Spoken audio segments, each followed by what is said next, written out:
Hello, আসসালামু আলাইকুম। শুভ সকাল সবাইকে। আশা করি সবাই ভালো আছো। অনেক দিন পর আবার তোমাদের সাথে দেখা। আশা করি এতদিন তোমরা সবাই ভালো ছিলা, সবার সময় ভালো কাটছে, পড়াশোনাও ঠিকঠাক মতো হচ্ছে। আচ্ছা, আজকে আমরা পড়বো হচ্ছে কাজ শক্তি ক্ষমতা। তো এটা হচ্ছে এমন একটা লেকচার যেখান থেকে এমন কোনো বছর নাই যে বছর প্রশ্ন আসে নাই। প্রতি বছর এখান থেকে প্রশ্ন আসে। সো এটা আমাদের জন্য একটা 3 স্টার চ্যাপ্টার, এখান থেকে প্রশ্ন আসবেই। আমরা এটা ভালো মতো করবো। আর যারা আমার আগে ক্লাস করছো তারা জানো যে আমি ক্লাসটা এমনভাবে সাজাই যেন ক্লাসের পড়াটা ক্লাসই হয়ে যায়। তো এটার ব্যতিক্রম আজকেও থাকবে না, চেষ্টা থাকবে এরকম যে একই সাথে যেন Ishaq sir, Tapan sir, companion book, Tofazzal স্যারের বই সবগুলো যেন একসাথে কভার করে দিতে পারি।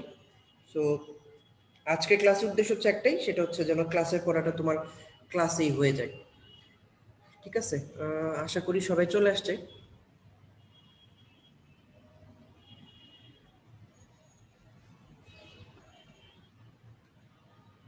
অনেকে সালাম দিচ্ছ, ওয়ালাইকুম আসসালাম, গুড মর্নিং।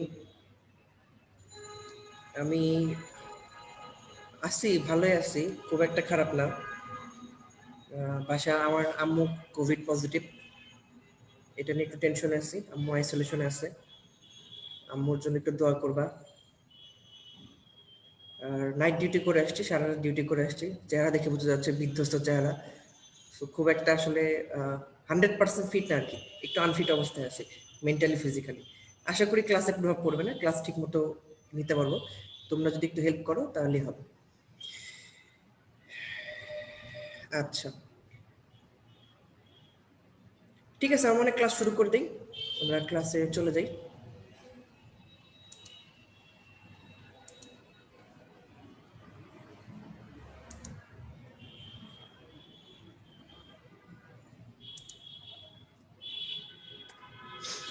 আচ্ছা, আজকের এই ক্লাস করার জন্য ইসাক স্যারের বই লাগবে, সেটা 18, 19, 20 যে সালের হোক না কেন কোনো সমস্যা হবে না ক্লাসে।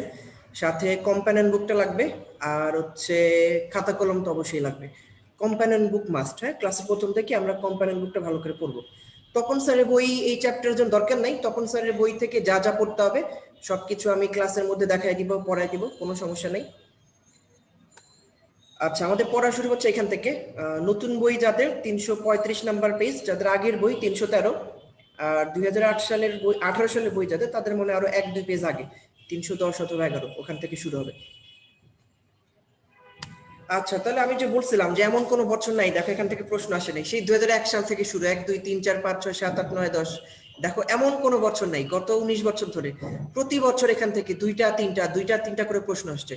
দেখো গত বছরের প্রশ্ন, দেখো গত বছরে মেডিকেলে আসছে 3টা প্রশ্ন, ডেন্টালে আসছে হচ্ছে 2টা প্রশ্ন। সো এমন কোনো বছর নাই যে বছর এখান থেকে প্রশ্ন আসে নাই, প্রতি বছরই প্রশ্ন আসতেছে।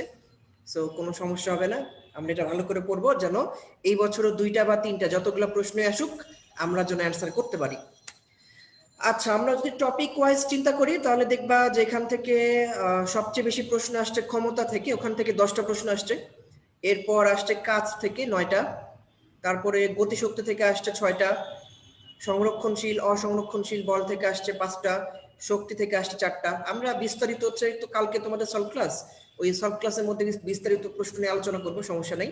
তো আজকে আমরা সব চ্যাপ্টারে টাচ করব, ভালো মতো টাচ করব যেন কোনো সমস্যা না থাকে। প্রত্যেকটা পেজ বাই পেজ আমরা কভার করব, যেখান থেকে যে লাইন থেকে প্রশ্ন আসতে পারে প্রত্যেকটা লাইন। আমাদের প্রথম টপিক হচ্ছে আজকের কাজ, আমরা কাজ দিয়ে শুরু করব। এখান থেকে যে সেকেন্ড যে পেজটা ইসাক স্যারের বইয়ের এই চ্যাপ্টার থেকে, এই সেকেন্ড পেজ থেকে আমাদের পড়া শুরু হবে, এখান থেকে আমরা পড়বো। তো এই পেজে দেখো কিছু কথা এখানে যে মার্ক করে দেয়া আছে, এই মার্ক করা কথাবার্তাগুলো কষ্ট করে পড়া দরকার নাই, কারণ এই পেজ থেকে কাজের যতগুলা কথাবার্তা সবগুলো আমরা পড়বো কম্পানিয়ন বুকের 52 নাম্বার পেজ থেকে। আমরা সবাই একটু কম্পানিয়ন বুকে চলে যাব, কারো কারো ক্ষেত্রে হয়তো পেজ নাম্বার মিলবে না, কারো কারো ক্ষেত্রে 1 পেজ বেশি হবে, মানে আমার এখানে যেটা 52 পেজ, তোমার ওইখানে সেটা 53 বা 54 পেজ হবে। তো টপিক একই, কন্টেন্ট একই, কোনো সমস্যা নেই, হয়তো পেজ নাম্বার একটু 1-2 পেজ বেশি বা কম। সো কোনো সমস্যা নেই, তুমি হচ্ছে প্রথম পেজে চলে আসো, কাজ শক্তি ক্ষমতার যে প্রথম পেজটা কম্পানিয়ন বুকে, সেখানে আসো। আচ্ছা, দেখো এখানে কিছু কথাবার্তা বলা আছে। প্রথম কথা হচ্ছে কাজের সংজ্ঞা কি। কোনো বস্তুর উপর বল প্রয়োগ করলে আমরা জানি যদি তার স্মরণ ঘটে তাহলে প্রযুক্ত বল এবং স্মরণের যে গুণফল বল ইনটু সরণ, এটাই হচ্ছে কি, এটা হচ্ছে কাজের সংজ্ঞা। সমীকরণ আমরা জানি W সমান Fs cos থিটা, এটা হচ্ছে একটা স্কেলার রাশি। SI একক হচ্ছে জুল বা নিউটন মিটার, আর অভিকর্ষীয় একক হচ্ছে কেজি মিটার। এখানে জুলের সংজ্ঞাটা ইম্পর্টেন্ট, মনে রাখতে হবে যে 1 নিউটন বল প্রয়োগ করলে যদি 1 মিটার সরণ হয়, 1 নিউটন বল প্রয়োগ করলে যদি 1 মিটার সরণ হয়, তখন তাকে আমরা 1 নিউটন মিটার বা 1 জুল বলবো। এবং আমরা সবাই জানি মাত্রা হচ্ছে mL2 T ইনভার্স 2। তাহলে ওই পেজের সবগুলা পড়া আমাদের শেষ, একদম সহজ করা। এরপর তপন স্যার ওনার বইয়ের 323 নাম্বার যে পেজ, সেখানে অনেক বড় একটা ছক দিছে, যে দেখো বিশাল বড় একটা ছক, কাজ ও শক্তির কয়েকটি অপ্রচলিত একক। এখানে এতগুলা কথাবার্তা বলা যে দেখেই কিন্তু মাথা ঘোরানো শুরু করছে, জানলা এখানে এতগুলো ইনফরমেশন, এগুলো আমি কেমনে পড়বো।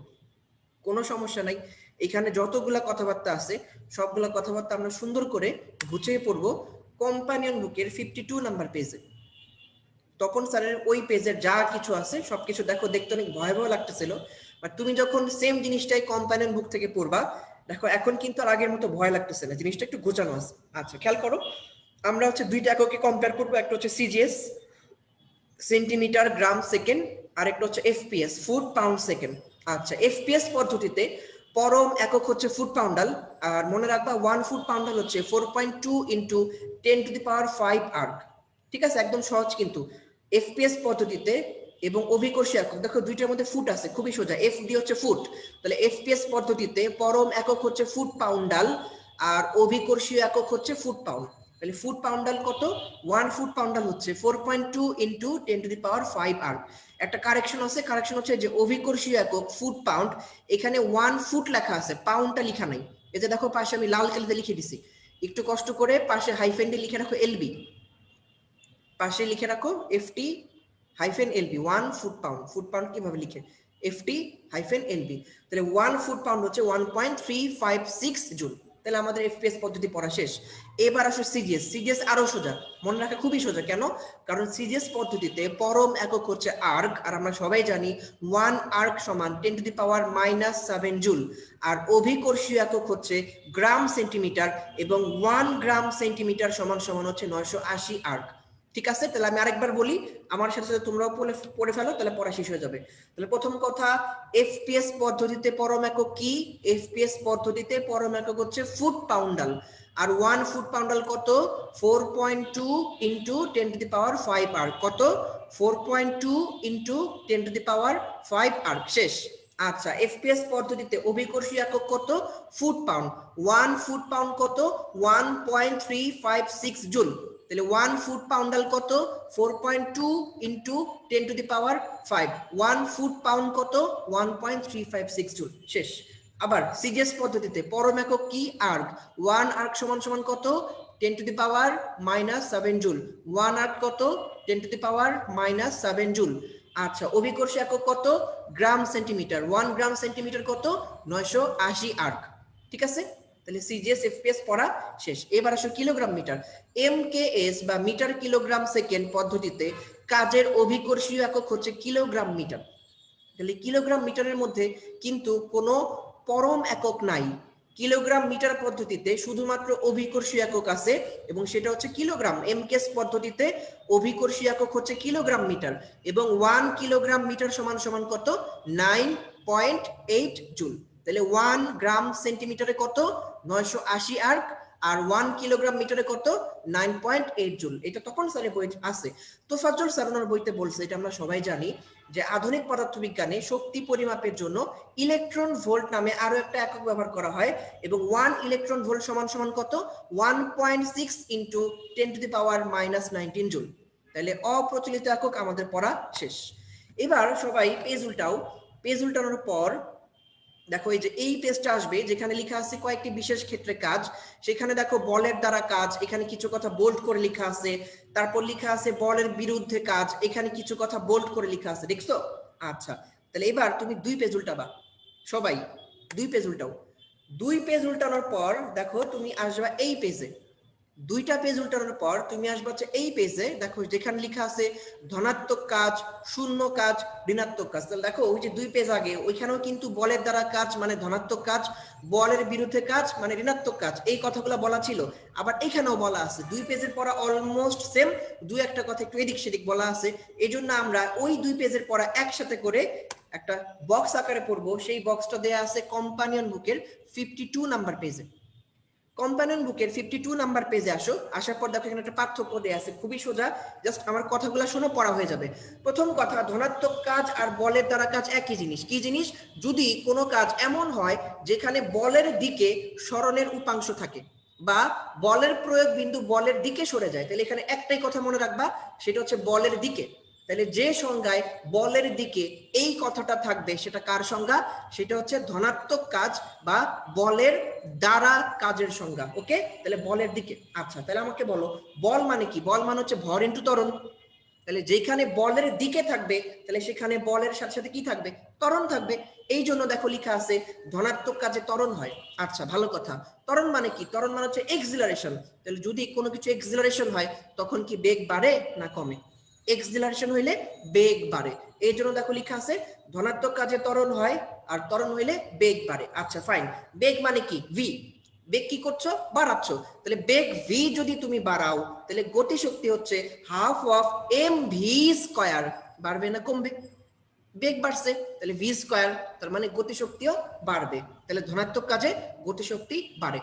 আবার আমরা জানি গতিশক্তি আর স্থির শক্তি হচ্ছে পরস্পর ব্যস্তানুপাতিক। তাহলে যেহেতু ধনাত্মক কাজে গতিশক্তি বাড়ছে, তাইলে ধনাত্মক কাজে স্থির শক্তি কি হবে? কমে যাবে, হ্রাস পাবে। আচ্ছা ওকে ফাইন।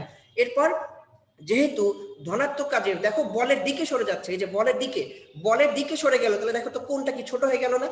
যেহেতু বলের দিকে সরে যাচ্ছে এই জন্য যে কোণটা হবে সেই কোণটা হবে ছোট কোণ মানে সূক্ষ্ম কোণ। তার মানে সেটা হচ্ছে 0 ডিগ্রি সমান বা বড়, কিন্তু অবশ্যই 90 চাইতে ছোট হইতে হবে। এক্সাম্পল কি? এক্সাম্পল হচ্ছে সবকিছু উপর থেকে নিচে নামা। আর আমরা জানি উপর থেকে নিচে নামলে কি হয়? অভিকর্ষ বলের দ্বারা কাজ হয়। তাহলে কোন বস্তুকে উপর থেকে নিচে ফেললে, গাছ থেকে যদি আম নিচে পড়ে, তারপর চলন্ত একটি ফুটবলে পা দিয়ে গতির দিকে বল প্রয়োগ করলে তারপর অভিকর্ষ বলের দ্বারা কাজ, সিঁড়ির দিকে নিচে নামা, তাহলে সবকিছু দিকে। কার দিকে? অভিকর্ষ বলের দিকে বা বলের দিকে। উপর থেকে নিচে, গাছের থেকে আম নিচে, সিঁড়ির থেকে নামতেছি, অভিকর্ষ দ্বারা কাজ করতেছি, ফুটবলের দিকে। তাহলে সবকিছু দিকে হইলে সেটা কার এক্সাম্পল? ধনাত্মক কাজের এক্সাম্পল। তাহলে আমি আরেকবার বলি, মিলাই নাও। প্রথম কথা, ধনাত্মক কাজ বা বলের দ্বারা কাজ মানে একই জিনিস। সেখানে কি থাকবে? বলের দিকে, এই কথাটা থাকবে। তাহলে বলের দিকে মানে ধনাত্মক কাজ বা বলের দ্বারা কাজ। তাহলে যেহেতু এখানে বলের দ্বারা কাজ হচ্ছে, আমরা জানি বল সমান সমান ভর ইনটু ত্বরণ। এই কারণে ধনাত্মক কাজে কি হয়? ত্বরণ থাকে। আচ্ছা, ত্বরণ থাকলে কি হয়? বেগ বাড়ে। বেগ বাড়লে কি হয়? গতিশক্তি বাড়ে। গতিশক্তি বাড়লে কি হয়? স্থির শক্তি কমে যায়। আর যেহেতু বলের দিকে চেপে যাচ্ছে এই জন্য কোণটা ছোট কোণ। ছোট কোণকে আমরা কি বলি? সূক্ষ্ম কোণ। তার মানে কেমন কোণ? 0 ডিগ্রি সমান বা বড় কিন্তু 90 এর চাইতে ছোট। এক্সাম্পল কি? সবকিছু নিচের দিকে অথবা দিকে। শেষ। দেখছো, মুখস্থ কিন্তু করা লাগতেছে না, এমনি পড়া হয়ে যাচ্ছে। ধনাত্মক পারো, ঋণাত্মক তুমি এমনি পারবা। ধনাত্মকে কি ছিল? বলের দিকে। ঋণাত্মকে কি হবে? বলের বিপরীতে। দেখো এই যে যদি বল প্রয়োগের ফলে বলের বিপরীত দিকে সরে যায় বা বলের বিপরীত দিকে উপাংশ থাকে, তাহলে একটা কথা মনে রাখলে কাজ শেষ। কোথায়? বলের বিপরীত দিকে। তাইলে বলের বিপরীতে ত্বরণ, এটাকে আমরা আদর করে কি ডাকি? বলের বিপরীতে ত্বরণ, এটাকে আমরা আদর করে ডাকি মন্দন। তাহলে ঋণাত্মক কাজে কি হয়? মন্দন হয়। মন্দন হলে বেগ কি হয়? কমে যায়। বেগ কমে গেলে গতিশক্তি কি হবে? কমে যাবে। গতিশক্তি কমে গেলে স্থির শক্তি কি হবে? বেড়ে যাবে। ক্লিয়ার? আচ্ছা, তাহলে দেখো যেহেতু বিপরীত দিকে, দেখো বিপরীত দিকে সরে যাচ্ছে, তাহলে বিপরীত দিকে সরে গেলে কোনটাকে অনেক বড় একটা কোণ হচ্ছে, বড় কোণকে আমরা কি বলি? স্থূল কোণ। তাহলে সেটা কি হবে? 90 চাইতে বড় হবে কিন্তু 180 চাইতে কি হবে? ছোট হবে। তাহলে একটু আগে যখন ধনাত্মক কাজ ছিল সবকিছু ছিল নিচে বা দিকে, তাহলে ঋণাত্মক কাজে কি হবে? উপরে। যেমন ধরো মাটি থেকে চাউলের বস্তা উপরে তোলা, বই মেঝে থেকে তোলা, অভিকর্ষ বলে বিরুদ্ধে কাজ, সিঁড়ি বেয়ে উপরে ওঠা। শেষ। তাহলে আমাদের ধনাত্মক কাজ ঋণাত্মক কাজ পড়া কমপ্লিট। ঠিক আছে? আচ্ছা, যেই পেজে ছিলাম, ইসাক স্যারের পেজে, যেই পেজে ছিলাম, এই যে এই পেজে দেখো যে উপরে ধনাত্মক কাজ, নিচে ঋণাত্মক কাজ, মাঝখানে শূন্য কাজ। দেখছো এই যে শূন্য কাজ। আচ্ছা, আবার তুমি এবার 2 পেজ পিছনে আসো। এবার সবাই এই পেজ থেকে 2 পেজ পিছনে যাও। 2 পেজ পিছনে যাওয়ার পর দেখো তো একদম নিচের দিকে তুমি এই কথাগুলো পাও কিনা, যে কি কি শর্তে কাজ শূন্য হয়। পাইছো? তাহলে দেখো 2 পেজ আগে ওখানে ছিল শূন্য কাজের কথাবার্তা, 2 পেজ পিছনে সেখানে ছিল শূন্য কাজের শর্ত। এবার তুমি আরো একটা পেজ পিছনে যাও, আরেকটা পেজ পিছনে যাওয়ার পর তুমি দেখো এখানে আছে কাজ হওয়া এবং না হওয়ার কারণ, সেখানে কিছু এক্সাম্পল, মানে এখানে শূন্য কাজের এক্সাম্পল দেয়া। তাহলে ইসাক স্যার 3 পেজে আলাদা আলাদা করে শূন্য কাজের কিছু কথাবার্তা বলছে। এই 3 পেজের ছোট্ট ছোট্ট কথাগুলা আমরা একসাথে পড়ে ফেলবো কম্পানিয়ন বুকের 53 নাম্বার পেজ থেকে। তাহলে শূন্য কাজের টুকরা টুকরা কথাগুলো আমরা একসাথে পড়বো কম্পানিয়ন বুকের 53 নাম্বার পেজ থেকে। তাহলে প্রথম কথা আমরা জানি ডাব্লিউ সমান সমান হচ্ছে এফ এস কস থিটা। তাহলে এস মানে সরণ যদি শূন্য হয় তাহলে কি হবে, কাজ শূন্য হবে। তারপর বল ও সরণের মধ্যবর্তী কোণ যদি 90 ডিগ্রি হয়, আমরা জানি cos 90 এর মান কত, শূন্য। তারপর সংরক্ষণশীল বলের প্রভাবে যদি কোনো বস্তু বৃত্তাকার পথে ঘোরে, তাহলে বৃত্তাকার পথে ঘোরা মানে কি, সেখানে সরণ শূন্য, আর সরণ শূন্য হলে কাজ কি হবে, শূন্যই হবে। তাহলে শূন্য কাজের শর্ত কয়টা, 3টা। কি কি, সরণ শূন্য, কাজ শূন্য, কোণ সমকোণ, কাজ শূন্য, বৃত্তাকার পথে ঘুরছে, কাজ শূন্য, শেষ। এবার আসে এক্সাম্পল। তাহলে প্রথম কথা এক্সাম্পল কি হবে, সূর্যের চারদিকে পৃথিবীর ঘূর্ণন কেন, এই যে ঘুরতেছে, ঘুরে ঘুরে কি আগের জায়গায় ফেরত আসতেছে, এটার জন্য। আরেকটা এক্সাম্পল আছে, এটা একটু পরে দিচ্ছি। তারপর হাত ব্যাগ নিয়ে সমতল পথে হাঁটা, এই যে দেখো এই যেখানে লেখা আছে যে হাতে ব্যাগ নিয়ে সমতল পথে হাঁটলে কি হয়, হাতে ব্যাগ নিয়ে সমতল পথে হাঁটলে অভিকর্ষ বল কোনো কাজ করে না। এই ক্ষেত্রে অভিকর্ষ বল হচ্ছে একটা কাজহীন বল। তাহলে হাতে ব্যাগ নিয়ে সমতল পথে হাঁটলে সেখানে যে অভিকর্ষ বলটা হয় সেটা হচ্ছে একটা কাজহীন বল হয়ে যায়। এই জন্য হাতে ব্যাগ নিয়ে সমতল পথে হাঁটা এটা হচ্ছে একটা শূন্য কাজের এক্সাম্পল, কারণ এখানে বলের যে এফ সেটা শূন্য হয়ে যায় এই জন্য। তারপর পাথরে দড়ি বেঁধে ঘোরানো, ঘুরালে কি হবে, বারবার আগের জায়গায় ফেরত আসবে। কেন্দ্রমুখী বলের দ্বারা কাজ, কেন্দ্রমুখী বলের দ্বারা কাজ করলে কি করতে হবে, বারবার কি আগের জায়গায় ফেরত আসতে হবে, কারণ কেন্দ্রকে বৃত্ত করে চারপাশে ঘুরবে, এই জন্য কেন্দ্রমুখী বলের দ্বারা কৃত কাজ হচ্ছে একটা শূন্য কাজ। তারপর কোনো বস্তুকে সমদ্রুতিতে ঘোরানো, ওই যে একই কথা ঘোরানো। তাহলে এক্সাম্পল গুলো কিন্তু খুব ইজি, সবকিছু ঘোরানো। আচ্ছা, তাহলে আমাদের শূন্য কাজের 3টা পেজে যে ছোট্ট ছোট্ট পড়াগুলো ছিল সেটা আমাদের পড়া শেষ। এবার তুমি যেখানে যে ছিলা নতুন বই 336 আর আগের বই 314 যেখানে ছিলা, এখান থেকে তুমি পাশের পেজে তাকাও। এই যে চিত্র 5.2 এখান থেকে এবার তুমি পাশের পেজে তাকাও। পাশের পেজে দেখো তো এই যে নিচের দিকে উপরে লেখা আছে বলের দ্বারা কাজ, মাঝখানে লেখা আছে বলের বিরুদ্ধে কাজ, আর নিচে লেখা আছে শূন্য কাজ বা কাজহীন বল। দেখো তো পাও কিনা, এই যে এখানে এখানে কিছু কথাবার্তা বলা আছে, এই কথা আমাদের লাগবে। দেখো এই যে লাল কালি দিয়ে আমি মার্ক করে দিছি, সেটা হচ্ছে কার্যহীন বল কাকে বলে, যে বলের প্রয়োগে বস্তুর সরণ বলের অভিমুখের সমকোণে ঘটে তাকে কার্যহীন বল বলে। তাহলে সংজ্ঞাটা ইম্পর্টেন্ট, কোনটা ইম্পর্টেন্ট, যে কত কোণে হইতে হবে, সমকোণে হইতে হবে। তাহলে যদি যে সরণটা সেটা সমকোণে হয় তাহলে সেটা কেমন বল, সেটা হচ্ছে কার্যহীন বল। এক্সাম্পল কি, একটাই, কেন্দ্রমুখী বা অভিকেন্দ্র বল বা সেন্ট্রিপেটাল ফোর্স, এটা হচ্ছে একটা কার্যহীন বল। তার নিচে ওই যে আমি একটু আগে বলছিলাম যে পৃথিবী সূর্যের চারদিকে যে ঘুরতেছে, এটা 2টা ব্যাখ্যা, একটা হচ্ছে যে বারবার পৃথিবী আগের জায়গায় ফেরত আসতেছে এই জন্য, আর আরেকটা ব্যাখ্যা হচ্ছে যে এই যে দেখো এখানে একটা কথা বলা আছে, সেটা হচ্ছে প্রতি মুহূর্তে পৃথিবীর যে সরণটা ঘটছে সেটা ঘটছে কোন দিকে, সেটা ঘটছে মহাকর্ষ বলের লম্ব দিকে, মানে কোনটা হচ্ছে 90 ডিগ্রি। তাহলে এই লাইনটা হচ্ছে কিসের জন্য ইম্পর্টেন্ট, এটা সত্য মিথ্যার জন্য ইম্পর্টেন্ট, আবার এমনিএমসিকিউর জন্য ইম্পর্টেন্ট। তোমাকে জিজ্ঞেস করবে যে প্রতি মুহূর্তে পৃথিবীর সরণ ঘটে মহাকর্ষ বলের ড্যাশ দিকে, তাহলে তোমাকে মনে রাখতে হবে যে কোন দিকে, লম্ব দিকে, সমান্তরাল দিকে, আনুভূমিক দিকে, না কোন দিকে। অনেকভাবে কিন্তু প্রশ্ন আসতে পারে। তো মনে রাখতে হবে যে পৃথিবী সূর্যের চারদিকে ঘুরছে, সেখানে কোনো কাজ হচ্ছে না, কেন, কারণ সেখানে যে সরণটা সেই সরণটা দিক হচ্ছে মহাকর্ষ বলের লম্ব দিকে। ক্লিয়ার? তাহলে আমরা কার্যহীন বল পড়লাম এখান থেকে। কার্যহীন বল মানে কি, সমকোণে যেটা হয় সেটা। এক্সাম্পল কি, অভিকেন্দ্র বল বা কেন্দ্রমুখী বল। আর কেন সূর্যের চারদিকে কাজ শূন্য, কারণ সেখানে লম্ব দিকে কাজ হয়, মানে কোণ হচ্ছে 90 ডিগ্রি। তাহলে এই পেজের পড়া আমার শেষ। তাহলে ধনাত্মক কাজ, ঋণাত্মক কাজ, শূন্য কাজ, আমাদের সবগুলা কিন্তু পড়া শেষ। তাহলে এবার আমরা সবাই পেজ উল্টাবো, সবাই 3-4 পেজ করে উল্টাবো। উল্টানোর পর তুমি এখানে আসবা 5.4.1, টপিক হচ্ছে স্থিতিস্থাপক বল দ্বারা কৃত কাজ। নতুন বই 343, আগের বই হচ্ছে 321। সবাই এখানে চলে আসো।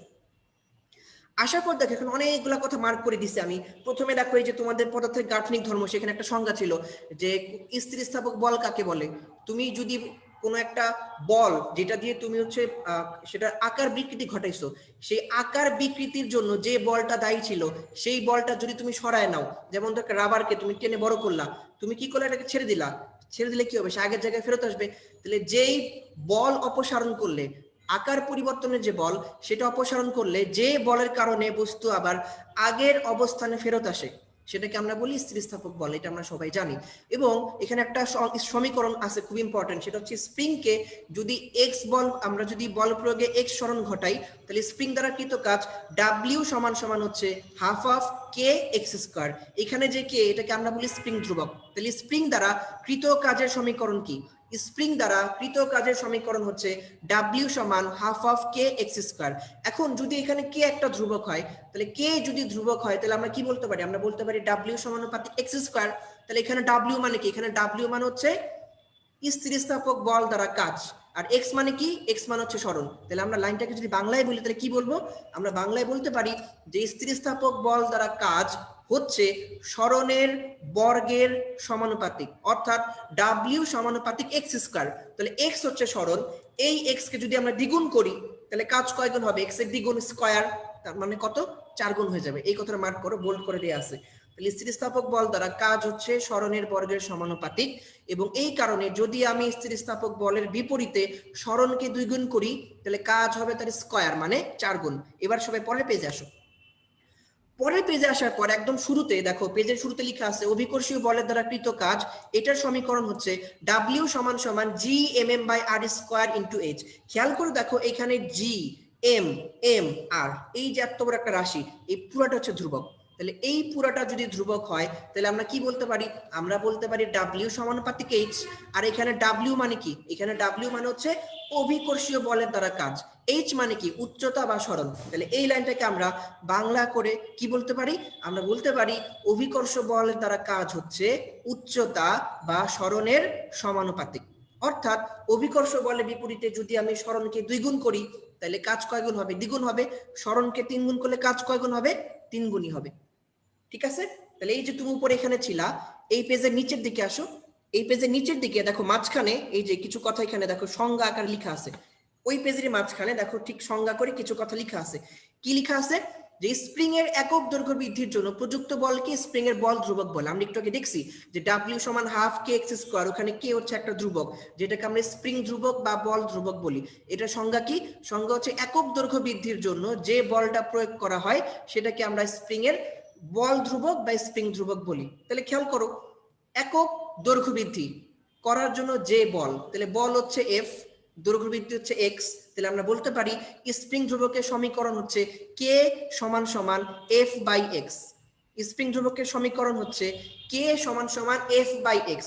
এফ হচ্ছে বল, একক হচ্ছে নিউটন, এক্স হচ্ছে সরণ, একক হচ্ছে মিটার। তাহলে স্প্রিং ধ্রুবকের একক কি হবে? Newton per metre. এই যে দেখো লেখা আছে স্প্রিং ধ্রুবকের একক হচ্ছে নিউটন পার মিটার। আর সাথে মনে রাখতে হবে স্প্রিং ধ্রুবকের মাত্রা হচ্ছে mt ইনভার্স 2। তাহলে প্রথম কথা একটা হচ্ছে স্প্রিং ধ্রুবকের সমীকরণ কি? কে সমান এফ বাই এক্স। তারপর হচ্ছে একক কি? Newton per metre. মাত্রা সমীকরণ কি? mt inverse 2। আচ্ছা, আগের পেজে আমরা একটা সমীকরণ পড়ে আসছি যে স্প্রিং দ্বারা কৃত কাজের সমীকরণ, আর এই পেজের নিচের দিকে দেখি স্প্রিং এ আরেকটা সমীকরণ দেয়া আছে, সেটা হচ্ছে স্থির শক্তির পরিমাণ। একই সমীকরণ। তাহলে স্প্রিং দ্বারা কৃত কাজের পরিমাণ অথবা স্প্রিং এর সঞ্চিত শক্তির পরিমাণের সমীকরণ same, half of K x square. এটি একটু মনে রাখতে হবে যে স্প্রিং দ্বারা কৃত কাজ আর স্প্রিং এর সঞ্চিত স্থির শক্তি দুইটার জন্যই সমীকরণ same, half of K x square. তাহলে আমাদের এই পেজের পড়া শেষ। এবার সবাই পাশের পেজের উপরের দিকে তাকাও। পাশের পেজের উপরের দিকে তাকানোর পর তুমি দেখো লেখা আছে স্প্রিং ধ্রুবক নির্ভর করে 3টা জিনিসের উপর। কি কি? দৈর্ঘ্যের উপর, জ্যামিতিক গঠনের উপর, পদার্থের স্থিতিস্থাপকতার উপর। এই 3টা মনে রাখার জন্য একটা কথা লিখে রাখো, পাশে লিখে রাখো দৈর্ঘ্যের স্থিতি। স্প্রিং ধ্রুবক নির্ভর করে দৈর্ঘ্যের স্থিতির উপর। এই কথার মানে কি? দতে হচ্ছে দৈর্ঘ্য, জিতে হচ্ছে জ্যামিতিক গঠন, স্থিতিতে হচ্ছে স্থিতিস্থাপকতা। তাহলে স্প্রিং ধ্রুবক নির্ভর করে দৈর্ঘ্যের স্থিতির উপর। দতে হচ্ছে দৈর্ঘ্য, জিতে হচ্ছে জ্যামিতিক গঠন, আর স্থিতিতে হচ্ছে স্থিতিস্থাপকতা। এই 3টা জিনিসের উপর স্প্রিং ধ্রুবক নির্ভর করে। ঠিক আছে? আচ্ছা, এরপর সবাই এই পেজেরই যেই পেজে ছিলা উপরে লেখা আছে স্প্রিং ধ্রুবক নির্ভর করে, তার নিচের দিকে আসো। দেখো নিচের দিকে আমাদের টপিক হচ্ছে অভিকর্ষ বল। এটা তোমরা অলরেডি মহাকর্ষ অভিকর্ষ চ্যাপ্টারে পড়ছো, কিন্তু এইখানে এই পেজে কিছু কথা বোল্ড করে দেয়া আছে, এই জন্য আমি একটু মার্ক করে দিয়ে যাই। প্রথম কথা হচ্ছে আমরা জানি যে মহাবিশ্বের যে কোনো দুইটা বস্তুর মধ্যে যে বল সেটা হচ্ছে মহাকর্ষ বল, আর পৃথিবীর সাথে অন্য একটা বস্তুর যে আকর্ষণ সেটা হচ্ছে অভিকর্ষ বল। যেটা আমাকে মনে রাখতে হবে সেটা হচ্ছে এই অভিকর্ষ বলের সূত্র কি? অভিকর্ষ বলের সূত্র হচ্ছে F = G/m/r²। খবরদার প্যাচ লাগাবা না। একটু আগে আমি পড়েছি কোনটা? একটু আগে আমি পড়েছি এই যে নিচেরটা, যে অভিকর্ষ বলের দ্বারা কৃত কাজ। আমরা জানি যে কাজ মানে কি? বল ইনটু সরণ। তাহলে অভিকর্ষ বলের সমীকরণ হচ্ছে G/m/r², আর অভিকর্ষ বলের দ্বারা কাজের সূত্র কি হবে? বল ইনটু হচ্ছে সরণ, তাহলে G/m/r² ইনটু h। ঠিক আছে? আচ্ছা, সাথে যেটা মনে রাখতে হবে সেটা হচ্ছে পৃথিবীর কেন্দ্রাভিমুখী যে বল এটাই হচ্ছে অভিকর্ষ বল। এবং খেয়াল করো এই যে ইকুয়েশনটা, এখানে F হচ্ছে বল আর R হচ্ছে কি? দূরত্ব বা ব্যাসার্ধ। তাহলে দেখো তো F এর সাথে R এর কি সম্পর্ক? F এর সাথে R এর সম্পর্ক হচ্ছে কি? বর্গের ব্যস্তানুপাতিক। এই জন্য দেখো এই কথাটা অনেক বেশি ইম্পর্টেন্ট, যে অভিকর্ষ বল দূরত্বের সাথে কিভাবে সম্পর্কিত? অভিকর্ষ বল হচ্ছে দূরত্বের বর্গের ব্যস্তানুপাতিক। অভিকর্ষ বল হচ্ছে দূরত্বের বর্গের ব্যস্তানুপাতিক। তাহলে এই পেজ থেকে আমরা দুইটা সমীকরণ পড়লাম, কিছু লাইন পড়লাম, বোল্ড লাইন। তাহলে আমাদের এই পেজটা পড়া শেষ। এবার পাশের পেজে তাকাও।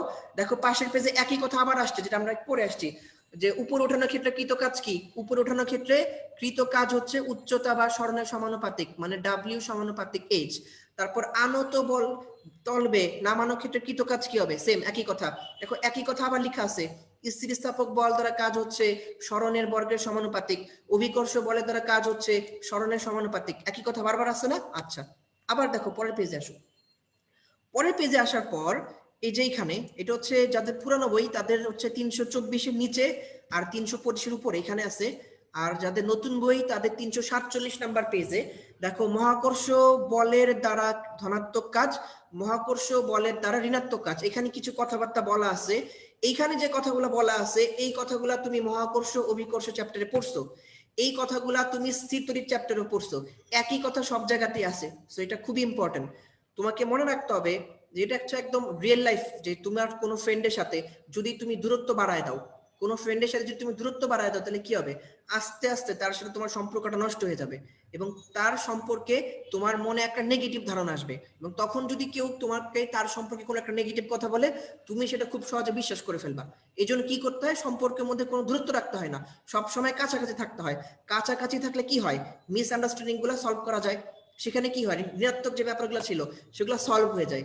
তার মানে যত কাছাকাছি তুমি থাকবা তত সবকিছু হবে পজিটিভ, যত তুমি দূরে দূরে থাকবা সবকিছু হবে নেগেটিভ। এই কথা সবকিছুর ক্ষেত্রে প্রযোজ্য, আধানের ক্ষেত্রে প্রযোজ্য, মহাকর্ষ বলের ক্ষেত্রে প্রযোজ্য, রিয়েল লাইফে প্রযোজ্য। তাহলে তোমাকে মনে রাখতে হবে মহাকর্ষ বলের ক্ষেত্রে কি হয়? মহাকর্ষ বলের ক্ষেত্রে যদি দূরত্বকে কমাই তাহলে কাজ হয় কেমন? ধনাত্মক। আবার মহাকর্ষ বলের ক্ষেত্রে দূরত্ব যদি বাড়াই তখন কাজ কি হবে? কাজ হবে ঋণাত্মক। এই একই কথা ইসাক স্যারের বইতেও আছে, তপন স্যারের বইতেও আছে, তোফাজ্জল স্যারের বইতেও আছে। এটা খুবই ইম্পর্টেন্ট, কারণ এই কথাগুলা 3টা চ্যাপ্টারে আছে। এই জন্য মনে রাখতে হবে যে কোনো ক্ষেত্রে মহাকর্ষ বা আধান যেটাই হোক, যদি তুমি দূরত্ব বাড়াও কাজ নেগেটিভ, দূরত্ব কমাইছো কাজ হচ্ছে পজিটিভ। এরপর দেখো এই যে এখানে জানার বিষয় নামে কিছু কথাবার্তা বলা আছে। যাদের হচ্ছে পুরানো বই তাদের একটু মন খারাপ হতে পারে যে ভাই আমাদের বইতে তো জানার বিষয় আছে 2টা, নতুন বইতে তো দেওয়া আছে 4টা, তাহলে আমরা কি পিছায় পড়লাম? আমরা কি নতুন বই না কিনে ভুল করলাম? না, তোমরা কোনো ভুল করো নাই। কারণ হচ্ছে তোমাদের বইতে যে 1 নাম্বার আর 2 নাম্বার এটা তোমরা আগেই পড়ে আসছো, যে অভিকর্ষ বলের দ্বারা কাজ হচ্ছে সরণের সমানুপাতিক, স্থিতিস্থাপক বলের দ্বারা কাজ হচ্ছে সরণের বর্গের সমানুপাতিক, আমরা আগেই পড়ে আসছি না? পড়ে আসছি। দেখো 3 নাম্বারটা পৃথিবীর কেন্দ্রমুখী বল হচ্ছে অভিকর্ষ বল, এটা কিন্তু আগের পেজে পড়ে আসছো। অভিকর্ষ বল দূরত্বের বর্গের ব্যস্তানুপাতিক, এটাও কিন্তু আগের পেজে পড়ে আসছো। তার মানে ইসাক স্যার নতুন যে 2টা লাইন অ্যাড করছে সেটা আমাদের পুরনো বইতেও আছে, নতুন বইতেও আছে। সো কোনো ভয়ের কারণ নাই, এবং এই কথাগুলো আমরা আগের পেজে পড়ে আসছি। তাহলে এইখানে এই 3 পেজে যতগুলা কথা বলা ছিল সবগুলা কথা আমরা পড়ে ফেলছি। তাহলে আমরা এরপর যেটা করব, আমরা একটু সবাই পেজ উল্টাবো। পেজ উল্টানোর পর আসবো হচ্ছে এই যে এই টপিকটা, সেটা হচ্ছে ঘূর্ণনের ক্ষেত্রে কৃত কাজ। ঘূর্ণনের ক্ষেত্রে কৃত কাজ, এখানে অনেকগুলা কথা বলা আছে, খেয়াল করে দেখছো? এখানে অনেকগুলা কথা বলা আছে। এই যে এই সবগুলা কথা আমরা একটু সুন্দর করে পড়বো আমাদের কম্পানিয়ন বুকের 53 নাম্বার পেজ থেকে। এখানে সবগুলা কথা আমরা পড়বো কম্পানিয়ন বুকের 53 নাম্বার পেজ থেকে। দেখো ঘূর্ণন ছাড়া কাজ মানে কি? ঘূর্ণন ছাড়া কাজ হচ্ছে বল ইনটু সরণ। তাহলে ঘূর্ণনের ক্ষেত্রে কি হবে? ঘুরলে কেমন সরণ হয়? ঘুরলে সরণটা হয় কৌণিক সরণ। আর তোমরা জানো তোমাদের ভেক্টর চ্যাপ্টারে ছিল যে একটা কথা এরকম যে ঘূর্ণায়মান বস্তুর ক্ষেত্রে বলের সমতুল্য রাশি কি? ঘূর্ণায়মান বস্তুর ক্ষেত্রে বলের সমতুল্য রাশি হচ্ছে টর্ক। তাহলে আমরা জানি কাজ মানে কি? কাজ মানে হচ্ছে বল ইনটু সরণ। তাহলে যখন সেটা ঘূর্ণায়মান তখন বলকে তুমি কি দিয়ে রিপ্লেস করবা? টর্ক। সরণকে কি দিয়ে রিপ্লেস করবা? কৌণিক সরণ। তাহলে সহজ কথা, ঘূর্ণনের জন্য কৃত কাজ এটার সমীকরণ হচ্ছে টর্ক ইনটু কৌণিক সরণ। শেষ। আবার টর্কের যে সংজ্ঞাটা ছিল এখানে কি ছিল? টর্ক মানে হচ্ছে কোন বস্তুর অবস্থান ভেক্টর মানে আর এবং প্রযুক্ত বল এফ এর গুণফল, মানে টর্ক সমান সমান হচ্ছে এফ ইনটু আর। আর কৌণিক সরণকে আমরা কি দিয়ে প্রকাশ করি? কৌণিক সরণকে আমরা প্রকাশ করি থিতা দিয়ে। তাহলে ঘূর্ণনের ক্ষেত্রে কৃত কাজ ডাব্লিউ সমান সমান হচ্ছে এফ ইনটু আর ইনটু থিতা, মানে এফ আর থিতা বা আরো সহজে টাউ থিতা। কথা ক্লিয়ার? তাহলে টর্ক মানে হচ্ছে অবস্থান ভেক্টর আর ইনটু প্রযুক্ত বল এফ, মানে এফ আর। আর কৌণিক সরণকে আমরা প্রকাশ করি থিতা দিয়ে। তাহলে ঘূর্ণনের জন্য কৃত কাজ ডাব্লিউ সমান সমান হচ্ছে এফ আর থিতা। এফ আর কে আমরা বলি টাউ। তাহলে ডাব্লিউ সমান সমান টাউ থিতা। যদি এখানে টাউ ধ্রুবক হয় তাহলে আমরা বলতে পারি ডাব্লিউ সমানুপাতিক থিতা। কথা ক্লিয়ার? যদি এখানে টাউ মানে টর্কটা যদি ধ্রুবক হয় তাহলে আমরা বলতে পারি ডাব্লিউ সমানুপাতিক থিতা। তাহলে এবার একটু নিচের দিকে যে সমানুপাতিক সম্পর্ক একটু খেয়াল করো। দেখো এক নাম্বারটা আমরা পড়ে আসছি, এটা আমরা অলরেডি পড়ে ফেলছি যে স্থিতিস্থাপক বল দ্বারা কাজ হচ্ছে সরণের বর্গের সমানুপাতিক। বলের বিপরীতে সরণ 2 গুণ হলে কাজ 4 গুণ হবে। বইয়ের লাইন পড়া শেষ। তারপর অভিকর্ষ বলের দ্বারা কাজ উচ্চতা বা সরণের সমানুপাতিক। তাহলে অভিকর্ষ বলের বিপরীতে সরণ 3 গুণ হলে কাজ কয় গুণ হবে? 3 গুণই হবে। সেই সাথে আমরা এখন আরেকটা লাইন পাইলাম, সেটা হচ্ছে ঘূর্ণনের জন্য কৃত কাজ ডাব্লিউ কি হবে? কৌণিক সরণের সমানুপাতিক, অর্থাৎ ডাব্লিউ সমানুপাতিক থিতা। তাহলে এইখানে 3টা সমানুপাতিক সম্পর্ক ছিল, 3টা সমানুপাতিক সম্পর্ক আমাদের পড়া শেষ। আচ্ছা, আবার যেখানে ছিলাম এই যে এখানে ঘূর্ণনের ক্ষেত্রে কৃত কাজ, এখানে আমরা ছিলাম। এখন তুমি খেয়াল করো, আমি বলছি যে থিতা মানে কি? থিতা মানে হচ্ছে কৌণিক সরণ। আমরা সবাই জানি কোন বস্তু যদি একবার ঘুরে আসে তখন কৌণিক সরণ কত হয়? 2 পাই। একবার ঘুরে আসলে কৌণিক সরণ হয় 2 পাই। এখন যদি সে n সংখ্যক বার ঘুরে তাহলে কৌণিক সরণ কত? 2 পাই n। ঠিক আছে, একবার ঘুরলে কৌণিক সরণ কত? 2 পাই। n সংখ্যক বার ঘুরলে কত? 2 পাই n। তাহলে আমরা বলতে পারি n সংখ্যক বার যদি আবর্তন হয় তখন কৃত কাজ w সমান সমান টাউ ইনটু 2 পাই n। টাউ ইনটু 2 পাই n। তারপর এখানে একটা প্রিন্টিং মিস্টেক আছে, সেটা হচ্ছে 2 পাই আর n। এটা একটা প্রিন্টিং মিস্টেক, এই আরটাকে টাউ বানায় ফেলে একটু কষ্ট করে। এখানে একটা প্রিন্টিং মিস্টেক আছে, 2 পাই আর n, এটা আর না, এটা টাউ হবে। তাহলে আমরা বলতে পারি কৃত কাজ w সমান সমান হচ্ছে 2 পাই টাউ n। খেয়াল করছো এখানে অনেকগুলো সমীকরণ, প্রত্যেকটা সমীকরণের যেন প্যাচ না লাগে তার জন্য আমি একটু কষ্ট করে প্রত্যেকটা লাইন তোমাকে দেখাই দিলাম এবং যেটা কারেকশন ছিল সেটাও করে দিলাম। তাহলে আমাদের মোটামুটি কাজ রিলেটেড যা কিছু ছিল সবকিছু পড়া শেষ। কাজ রিলেটেড যা কিছু ছিল সবকিছু আমাদের পড়া শেষ। এখন স্পট এক্সাম, ধুমধাম অ্যান্সার দিয়ে ফেলো। ধুমধাম অ্যান্সার গুলো দিয়ে ফেলো, বলো কি হবে।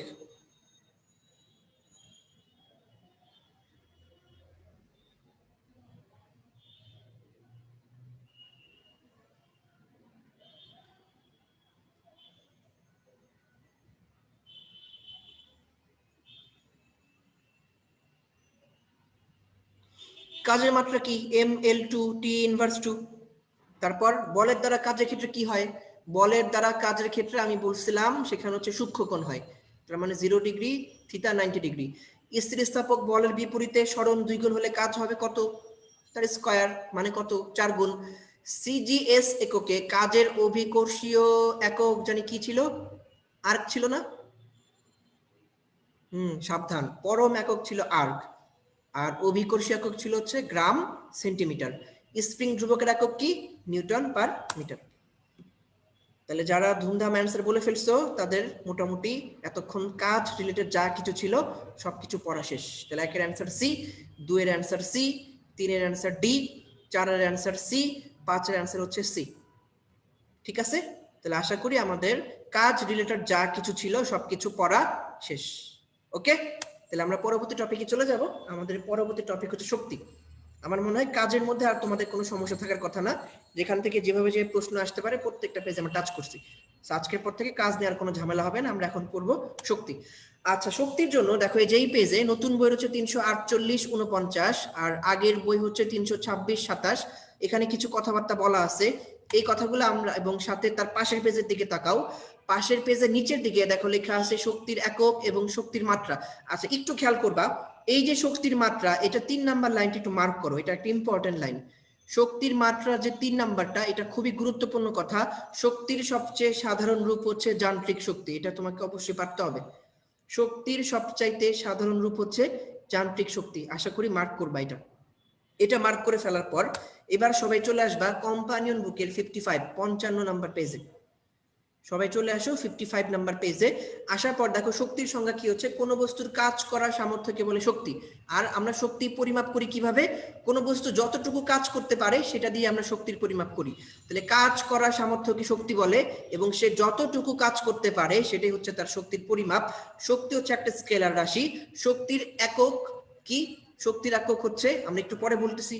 তারপর শক্তির মাত্রা কি, কাজের মাত্রা সেম, ml2 t ইনভার্স 2। যেটা মনে রাখতে হবে, শক্তির রূপ হচ্ছে 9টা। এই যে 9টা, যদি তোমার এই 9টা মনে রাখতে অসুবিধা হয় তাহলে এখানে একটা ছন্দ লেখা আছে তোমাদের কম্পানিয়ন বুকে, SSMC মানে sir Salimullah medical college, man leaves here. S D হচ্ছে সাউন্ড মানে শব্দ, এস ডি হচ্ছে সোলার মানে সৌর, এম ডি হচ্ছে ম্যাগনেটিক বা চুম্বক, সি ডি হচ্ছে কেমিক্যাল বা রাসায়নিক, আবার এম ডি হচ্ছে মেকানিক্যাল বা যান্ত্রিক, ই ডি হচ্ছে ইলেকট্রিক্যাল বা তড়িৎ, এন ডি হচ্ছে নিউক্লিয়ার বা পারমাণবিক। খেয়াল করো, অ্যাটমিক আর নিউক্লিয়ার কিন্তু সেম না। অ্যাটমিক মানে হচ্ছে আণবিক, অ্যাটমিক মানে হচ্ছে আণবিক, ওইটা শক্তির কোনো রূপ না কিন্তু, সাবধান। নিউক্লিয়ার আর অ্যাটমিক সেম না, পারমাণবিক আর আণবিক সেম না। এন ডি হচ্ছে নিউক্লিয়ার, পারমাণবিক, আণবিক কিন্তু না। লিভস ডি হচ্ছে লাইট, হিয়ার ডি হচ্ছে হিট। তাহলে এই 9টা শক্তির নাম তোমাকে অবশ্যই মনে রাখতে হবে। এখান থেকে প্রশ্ন কিভাবে আসে, একবার আসছিল যে নিচের কোনটি শক্তি প্রকারভেদ নয়। তাহলে এখানে খেয়াল করবা কমন কিছু মিস্টেক, সেটা হচ্ছে আণবিক শক্তি, এই নামে কোনো শক্তি নাই। যদিও বাংলাদেশে আণবিক শক্তি কমিশন নামে একটা শক্তি আছে, কিন্তু আণবিক শক্তি শক্তির কোনো রূপ না। জলশক্তি বা পানি শক্তি, এরকম কথাবার্তা শুনে থাকবা, পানি শক্তি বলে কোনো শক্তি নাই। বায়ু শক্তি, ছোটবেলায় আমরা পড়তাম যে বায়ু শক্তির সাহায্যে টারবাইন ঘুরিয়ে নাকি বিদ্যুৎ তৈরি করা হয়, বায়ু শক্তির নামে কোনো শক্তি কিন্তু নাই। সেগুলো হচ্ছে কমন মিস্টেক। তোমাকে অপশনই গুলাই দিবে যে নিচের কোনটি শক্তি প্রকারভেদ নয়। তাহলে অপশনে কি কি থাকতে পারে, ফলস, আণবিক শক্তি, তারপর পানি শক্তি, বায়ু শক্তি, এগুলা মাথায় সবসময় থাকে, বাট খেয়াল রাখবা এগুলা কিন্তু শক্তির প্রকারভেদ না। এরপর দেখো খেয়াল করো কিলোওয়াট ঘন্টা, ওই পেজের নিচের দিকে আছে, এটা তপন স্যার তোফাজ্জল স্যারের বইতে আছে। এখান থেকে প্রশ্ন আসছে যে সাধারণত শক্তি, বিদ্যুৎ শক্তি বা শক্তির হিসাব নিকাশ করার সময় আমরা কি ব্যবহার করি, কিলোওয়াট ঘন্টা, এই একটা ব্যবহার করি। 1 কিলোওয়াট ক্ষমতা সম্পন্ন কোন যন্ত্র 1 ঘন্টা কাজ করলে যে শক্তি ব্যয়িত হয়, তাহলে সংজ্ঞাটা কি, 1 কিলোওয়াট ক্ষমতা 1 ঘন্টা সময় যে শক্তি ব্যয়িত হয় সেটা হচ্ছে 1 কিলোওয়াট ঘন্টা। যেটা সবচেয়ে বেশি ইম্পর্টেন্ট সেটা হচ্ছে নিচের যে লাইনটা, 1 কিলোওয়াট সমান সমান কত। এখানে 5 আর 6 এর পাওয়ার নিয়ে জ্ঞানজাম লেগে যায়, এটা কিন্তু খুবই সাবধান। 36 ইন্টু 10 টু দি পাওয়ার 5 আর 3.6 ইন্টু 10 টু দি পাওয়ার 6, এটা নিয়ে যেন প্যাচ না লাগে, ঠিক আছে। 36 ইন্টু 10 টু দি পাওয়ার 5 আর 3.6 ইন্টু 10 টু দি পাওয়ার 6, ঠিক আছে। আচ্ছা, এরপর শক্তির রূপান্তর, এখানে দেখো এখানে অনেকগুলো কথাবার্তা বলা আছে। এই যে শক্তির রূপান্তর 5.5.1, সেখানে লেখা আছে যান্ত্রিক শক্তি কথা, কোন বস্তু পারিপার্শ্বিক অবস্থা বা অবস্থান পরিবর্তন বা গতির জন্য যে শক্তি লাভ করে সেটা হচ্ছে যান্ত্রিক শক্তি। যান্ত্রিক শক্তি হচ্ছে দুই প্রকার, একটা হচ্ছে গতি শক্তি আর একটা হচ্ছে স্থির শক্তি। এবং আমরা পড়ছি শক্তির সবচেয়ে সাধারণ রূপ কোনটা, শক্তির সবচেয়ে সাধারণ রূপ হচ্ছে যান্ত্রিক শক্তি। এরপর এখানে দেখো অনেকগুলো বোল্ড বোল্ড কথা লেখা আছে, এখানে শক্তির রূপান্তরের অনেকগুলো লাইন লেখা আছে। শক্তির রূপান্তরের এই সবগুলা কথা আমরা পড়বো আমাদের কম্পানিয়ন বুকের 56 নাম্বার পেজ থেকে। শক্তি রূপান্তরের সবগুলা কথা আমরা পড়বো কম্পানিয়ন বুকের 56 নাম্বার পেজ থেকে। আচ্ছা, 1 নাম্বারটা একটা স্পেশাল পয়েন্ট, এটা আমি একটু পরে পড়াবো। 1 নাম্বারটা বাদ দিয়ে আমরা 2 থেকে পড়া শুরু করি। 1 নাম্বারটা আমি একটু পরে বলতেছি। বৈদ্যুতিক বাতিতে কি হয়, বিদ্যুৎ থেকে আলো আসে। বৈদ্যুতিক ইস্ত্রি মানে আয়রন, তুমি যখন আয়রনকে প্লাগ ইন করো তখন কি হয়, প্লাগ ইন করার ফলে সেটা গরম হয়, তার মানে সেখানে কি হচ্ছে, বিদ্যুৎ শক্তি থেকে তাপ শক্তি উৎপন্ন হচ্ছে। এখন ধরো এটা হচ্ছে একটা আয়রন, এই আয়রনকে তুমি যদি গরম করার পর কাপড়ের উপর রেখে দাও, এইভাবে রেখে দাও যে থাক একটু স্থির শক্তি জমা হোক, যদি তুমি আয়রনকে গরম করার পর কাপড়ের উপর রেখে দাও যে থাক একটু স্থির শক্তি জমা হোক, তাহলে কি সেই কাপড় আর ফেরত পাবা? সেটা কিন্তু আর ফেরত পাবা না, সেটা পুড়ে যাবে। এই জন্য আমরা কি করি, আয়রনটাকে গরম করার পর চারপাশে কিন্তু ডলা দিই, তাই না? ডলা দেওয়া মানে কি, নাড়াচাড়া করা। নাড়াচাড়া করা মানে কোন শক্তি? সহজ কথা, নাড়াচাড়া করা মানে হচ্ছে যান্ত্রিক শক্তি। দেখো এই কথাটা এখানে বলা আছে যে বৈদ্যুতিক ইস্ত্রিতে তড়িৎ চালনা করলে কি হয়, সেখানে বিদ্যুৎ শক্তিটা তাপ শক্তিতে রূপান্তরিত হয়, এবং এই তাপের সাহায্যে যখন কাপড় চোপড় আয়রন করা হয় তখন কি হয়, তাপ শক্তিটা নাড়াচাড়া মানে যান্ত্রিক শক্তিতে রূপান্তরিত হয়। এরপর বৈদ্যুতিক পাখা, দেখো পাখা কি ঘুরতেছে, ঘোরা মানে কি, নাড়াচাড়া করা মানে কোন শক্তি? যান্ত্রিক শক্তি। তাহলে বিদ্যুৎ শক্তি থেকে যান্ত্রিক শক্তি। 5 নাম্বার, মনে করে এটা একটা কাঁচা লোহা, এই কাঁচা লোহার চারপাশে আমি তামার তার পেঁচাইলাম।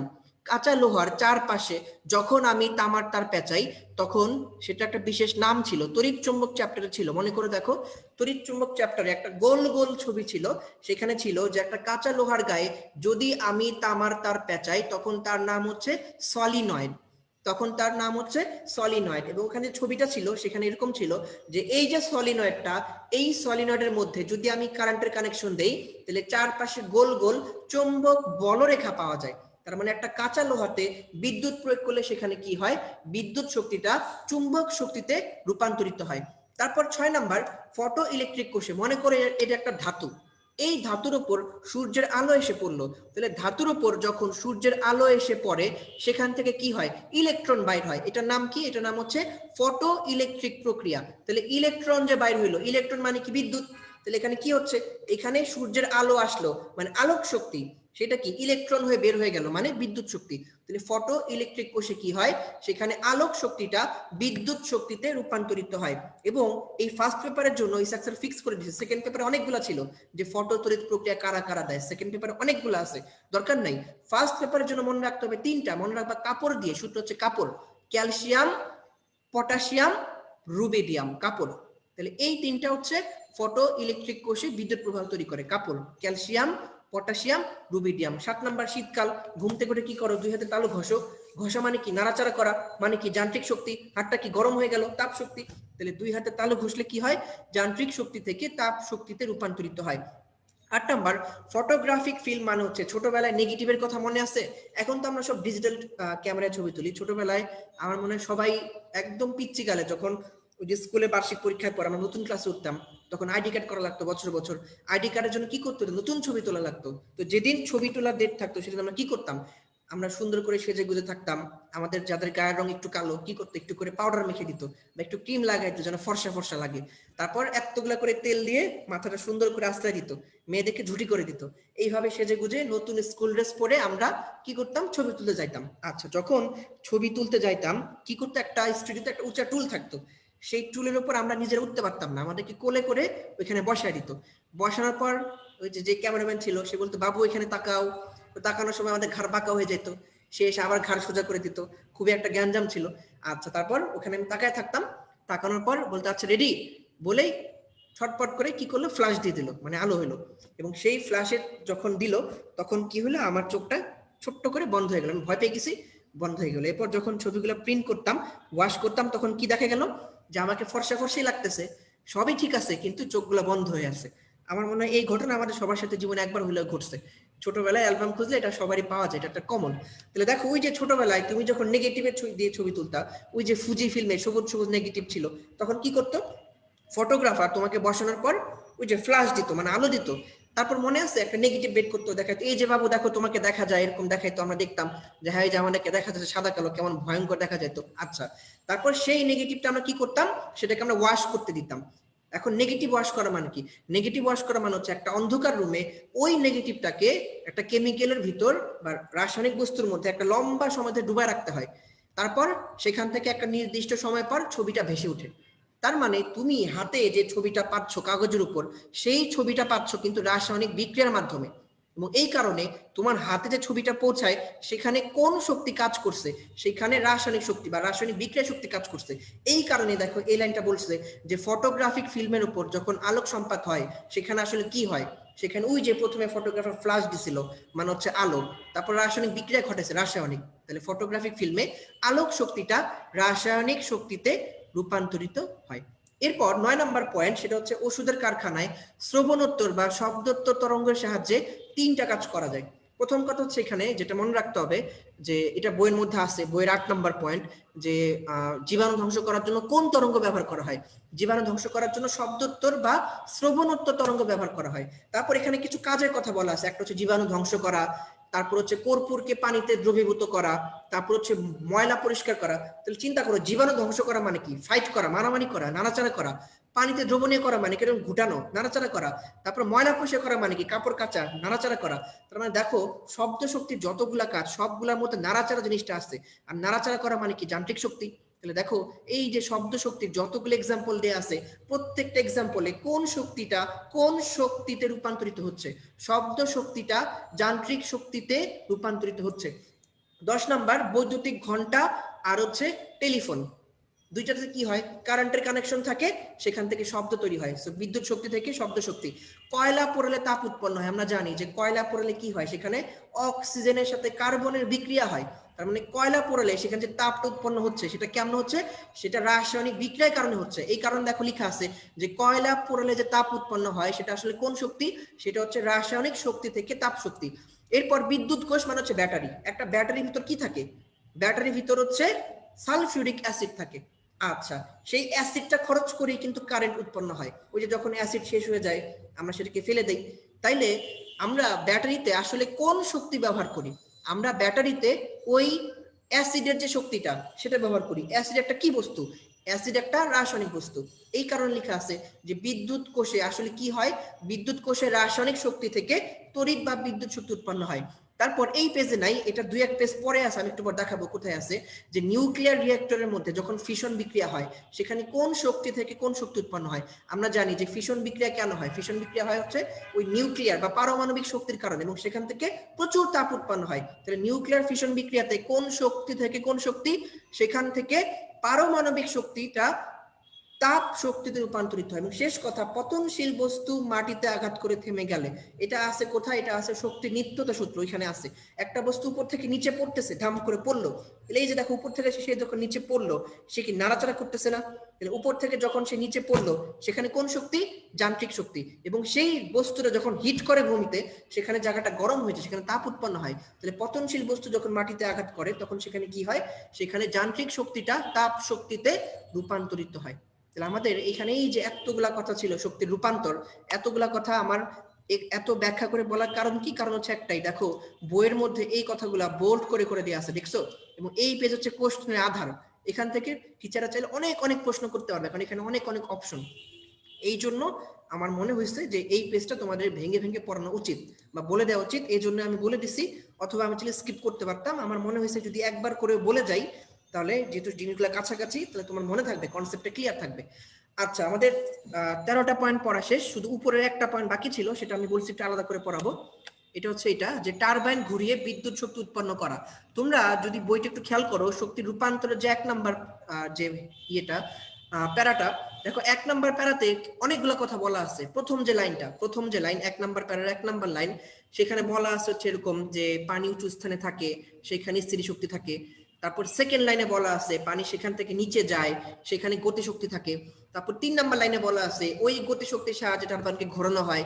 তারপর ফাইনাল একটা বোল্ড করে কথা বলা আছে যে কি বলা? যান্ত্রিক শক্তি থেকে বিদ্যুৎ শক্তি উৎপন্ন হয়। খেয়াল করছো? 3 লাইনে 3 রকম শক্তির কথা কিন্তু বলা আছে। এটা একটা কনফিউজিং লাইন। এবং আমি কনফিউশনটা আরো বাড়ায় দেই, তোমাদের ইসাক স্যারের ফার্স্ট পেপারে যে 6 নাম্বার পেজ, ইসাক স্যারের ফার্স্ট পেপারে যে 6 নাম্বার পেজ, সেখানে আবার এই কথাটা বলা আছে, জলবিদ্যুৎ কেন্দ্রে পানির বিভব শক্তিকে কাজে লাগিয়ে যান্ত্রিক শক্তিকে বিদ্যুৎ শক্তিতে রূপান্তরিত করা হয়। দেখছো, জ্ঞানজাম কিন্তু আরো বাড়ছে। 2017 সালে মেডিকেল ভর্তি পরীক্ষার যে প্রশ্ন, সেখানে একটা কথা বলা ছিল যে পানির কোন ধর্মকে কাজে লাগিয়ে বিদ্যুৎ তৈরি করা হয়। সেখানে বিভব শক্তিও ছিল, স্থির শক্তিও ছিল। এটা একটা ভেজাল্লা কোশ্চেন ছিল, বাট অ্যাকচুয়ালি ওই প্রশ্নটা করা হয়েছিল ইসাক স্যারের ফার্স্ট পেজের যে 6 নাম্বার পেজ, সেখান থেকে।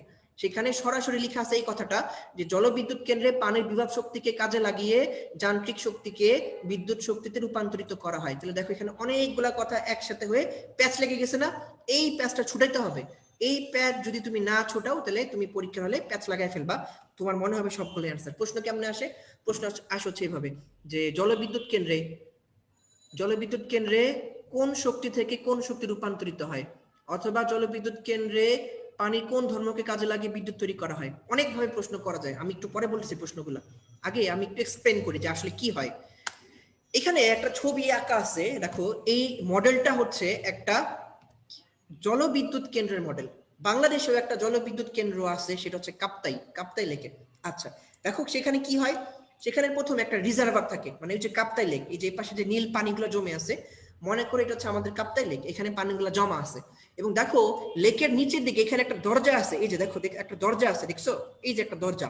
আচ্ছা এই দরজা দিয়ে পানিগুলো নিচে নামে, নিচে নামার পর এই যেখানে আসলো, আসার পর দেখো এই যেখানে এই যে চাকতির মতো যে জিনিসটা, এই যে দেখছো এটা হচ্ছে টারবাইন। এই পানিগুলা নিচে আসে, নিচে আসার পরে এই যে চাকতিটা, এই টারবাইনটাকে ঘোরায়। এই টারবাইনটা যখন ঘোরে তখন এই টারবাইনের সাথে একটা জেনারেটর কানেক্ট করা থাকে। ওই টারবাইনটা ঘোরার ফলে এই জেনারেটরের সে বিদ্যুৎ তৈরি হয়, সেই বিদ্যুৎ থেকে এই যে বিদ্যুৎ সাপ্লাই দেওয়া হচ্ছে। খেয়াল করছো? দেখো এটা একটা কমপ্লিকেটেড সিস্টেম। প্রথমে পানিকে জমায় রাখতে হবে, সেখান থেকে পানিটা নিচে আসবে, সেই পানিটা টারবাইনকে ঘোরাবে, তারপর সেখান থেকে বিদ্যুৎ তৈরি হবে। এখানে অনেকগুলো কথা, তাহলে আমি এবার একটা একটা করে তোমাকে বুঝাই। প্রথম কথা, এই যে তুমি এখানে কাপ্তাই লেকের পানিগুলোকে জমায় রাখছো, হ্যাঁ এই যে পানিগুলোকে জমায় রাখছো, এই জমে থাকা শক্তিকে আমরা কি বলি? এই জমে থাকা শক্তিকে আমরা বলি স্থির শক্তি বা বিভব শক্তি। আচ্ছা তারপর এই যে পানিগুলা উপর থেকে এই যে টানলে নিচে নামলো, এই যে এখানে এই যে নিচে নামলো, তাহলে উপর থেকে নিচে নামছে, তাহলে কোন শক্তির জন্য সে নিচে নামতেছে? গতি শক্তি। তাহলে এই যে টানলে কি হচ্ছে? স্থির শক্তিটা গতি শক্তিতে রূপান্তরিত হচ্ছে। তারপর কি হচ্ছে? তারপর এই যে গতি শক্তিটা, এই যে পানিটা যাচ্ছে, পানিটা যে কি করতেছে? টারবাইনকে ঘোরাচ্ছে। আমরা জানি যে ঘোরানো বা নাড়াচাড়া করা মানে কি? যান্ত্রিক শক্তি। তাহলে এখানে যে গতি শক্তি গেল, গতি শক্তি যে কি করলো? সেটাকে নাড়াচাড়া করাইলো বা ঘুরাইলো, যান্ত্রিক শক্তি। তাহলে এখানে গতি শক্তিটা যান্ত্রিক শক্তি হইলো, এবং সেই যান্ত্রিক শক্তি থেকে কিন্তু ফাইনালি বিদ্যুৎ উৎপন্ন হচ্ছে। Concept clear? আচ্ছা তাহলে এবার যে প্যাচগুলো ছিল, আমি প্যাচগুলো ছোটাই দিচ্ছি যে কেন এখানে অ্যান্সার যান্ত্রিক শক্তি থেকে বিদ্যুৎ শক্তি, কেন স্থির শক্তি না, কেন গতি শক্তি না, আমি একটু বুঝাই। আচ্ছা প্রথম কথা, আমি যদি ধরো এই যে কাপ্তাই লেকের এই পানিগুলা, হ্যাঁ এই যে ধরো এই যে পানিগুলা, এই পানিগুলাকে এইভাবে নিজের মতো করে 1000 বছর ধরে ফেলে রাখি, সে কি কোনোদিন নিজের ইচ্ছায় খুশিতে ঠেলায় ঘুরতে নিজে থেকে কোনো কারেন্ট তৈরি করবে? যদি তুমি এই পানিকে নিজের মতো করে 1000 বছর ধরে ফেলে রাখো, সে কিন্তু কোনোদিন নিজের মতো করে কোনো কারেন্ট তৈরি করবে না। তাহলে এই যে তুমি নিজের মতো করে ফেলে রাখলা, কোনো কিছু ফেলে রাখা মানে কোন শক্তি? ফেলে রাখা মানে হচ্ছে স্থির শক্তি বা বিভব শক্তি। তার মানে 1 নাম্বার কথা, তুমি জলবিদ্যুৎ কেন্দ্রে কিন্তু এই জমানো পানিটাকে ব্যবহার করতেছো। যদি এই পানিটা এখানে না থাকতো, তুমি কিন্তু বিদ্যুৎ তৈরি করতে পারতা না। তার মানে তুমি কোন শক্তিটাকে ব্যবহার করতেছো? তুমি পানির ভিতর যে জমে থাকা শক্তি মানে বিভব শক্তি, সেটাকে ব্যবহার করতেছো। দেখো এই জন্য এই কথাটা লেখা আছে, জলবিদ্যুৎ কেন্দ্রে পানির বিভব শক্তিকে কাজে লাগিয়ে যান্ত্রিক শক্তিকে বিদ্যুৎ শক্তিতে রূপান্তরিত করা হয়। আশা করি 1 নাম্বার লাইনটা বুঝছো। আবার বইয়ের মধ্যে যে লাইনটা ছিল, পানি উচ্চ স্থানে থাকার সময় তার শক্তি কোন শক্তি? তার শক্তি হচ্ছে স্থির শক্তি। তাহলে আমাদের দুইটা পড়া লাইন পড়া শেষ। এবার তুমি চিন্তা করো, এই যে এখানে যে দরজাটা, এই দরজাটা আমি খুলে দিলাম, হ্যাঁ এই দরজাটা আমি খুলে দিলাম, পানি নিচে আসলো। এখন মনে করো এই যে দরজাটা আমি লাগাই দিলাম, এই দরজাটা যদি আমি এখন লাগাই দেওয়ার ফলে এখন কিন্তু এই টানেলে আর কোনো পানি আসবে না। যদি আমি দরজাটা লক করে দেই, দেখো ভালভটা আমি বন্ধ করে দিছি, তাহলে এখন কিন্তু টানেলে কোনো পানি নাই। আর টানেলে যদি কোনো পানি না থাকে, তাহলে সেখানে কিন্তু কোনো গতিশক্তি আসবে না। আর যদি কোনো গতিশক্তি না আসে, তাইলে কিন্তু টারবাইন ঘুরবে না। ব্যাপারটা বুঝতেছো? তাহলে তুমি যদি পানিকে নিজের মতো করে 1000 বছর ধরে ফেলে রাখো, তাইলে কোনো কারেন্ট তৈরি হবে না। সো 1 নাম্বার কথা, স্থির শক্তি কখনোই কোনো কারেন্ট তৈরি করতে পারে না, কথা শেষ। 2 নাম্বার কথা, তুমি যদি ভালভ বন্ধ করে দাও, তাইলে কিন্তু এখন আর এই যে টারবাইন, সে কিন্তু ঘোরার জন্য পানি পাবে না। আর যদি পানি না পায়, তাহলে গতিশক্তির কিন্তু কোনো কাজ নাই। তার মানে গতিশক্তি যদি সারা জীবন ধরেও চেষ্টা করে, টারবাইন তুমি লক করে রাখছো, টারবাইনটা তুমি বন্ধ করে রাখছো, তাহলে কি সেই টারবাইন ঘুরবে? ঘুরবে না। তার মানে গতি শক্তি যদি সারা জীবন ধরেও চেষ্টা করে, সে কিন্তু কোনোদিন কোনোভাবেই কারেন্ট তৈরি করতে পারবে না। তাহলে ফাইনালি শর্ত একটাই, সেটা হচ্ছে কি করতে হবে? শর্ত হচ্ছে একটাই, সেটা হচ্ছে পানি আসতে হবে, এবং পানি আসার পর এই টারবাইনটাকে ঘুরতে হবে। যতক্ষণ পর্যন্ত টারবাইন না ঘুরবে, ততক্ষণ পর্যন্ত কারেন্ট তৈরি হবে না। যতক্ষণ পর্যন্ত টারবাইন না ঘুরবে, ততক্ষণ পর্যন্ত কারেন্ট তৈরি হবে না। তাহলে বিদ্যুৎ শক্তি উৎপন্ন হওয়ার একটাই শর্ত, সেটা হচ্ছে টারবাইনকে ঘোরানো। আর কোনো কিছু ঘোরানো মানে কোন শক্তি? কোনো কিছু ঘোরানো মানে হচ্ছে যান্ত্রিক শক্তি। এই জন্যই দেখো লেখা আছে যে গতি শক্তির সাহায্যে টারবাইন ঘুরিয়ে বিদ্যুৎ শক্তি উৎপন্ন করা হয় এবং ফাইনালি এখানে শক্তি রূপান্তর হচ্ছে যান্ত্রিক শক্তি থেকে বিদ্যুৎ শক্তি। আশা করি প্রত্যেকটা লাইন তুমি বুঝছো। এখানে প্রত্যেকটা লাইন থেকে প্রশ্ন আসতে পারে এবং আমি এখন তোমাকে প্যাচ লাগাই দেই। দেখো তোমাকে প্রশ্ন করবে পানি উচ্চ স্থানে থাকার সময় জলবিদ্যুৎ কেন্দ্রে পানি উচ্চ স্থানে থাকার সময় সেটি কোন শক্তি? অ্যান্সার হচ্ছে স্থির শক্তি। আচ্ছা, তারপর জলবিদ্যুৎ কেন্দ্রে পানি উচ্চ স্থান থেকে নিম্ন স্থানে প্রবাহিত হওয়ার সময় কোন শক্তিতে রূপান্তরিত হয়? অ্যান্সার কি হবে? স্থির শক্তি গতি শক্তিতে রূপান্তরিত হয়।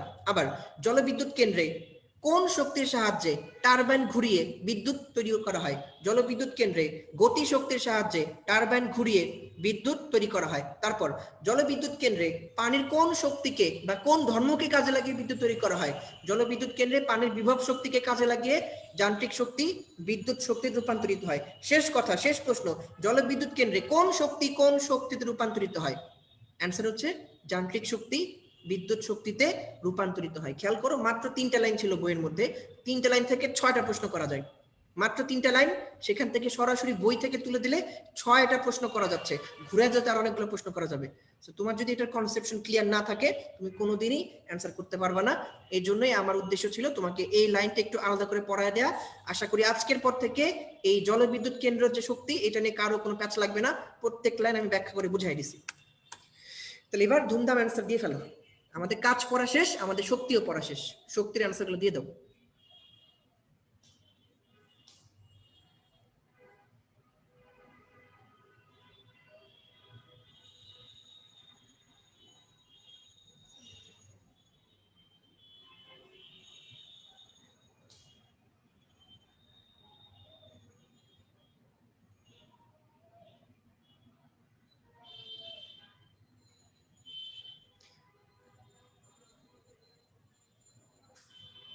শক্তির মাত্রা কি কাজের মতোই ml2T⁻²।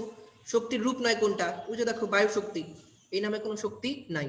1 কিলোওয়াট সমান কত? সাবধান, প্যাচ লাগায় না। পাওয়ার 5 পাওয়ার 6, এটা নিয়ে কিন্তু প্যাচ লাগে, সাবধান।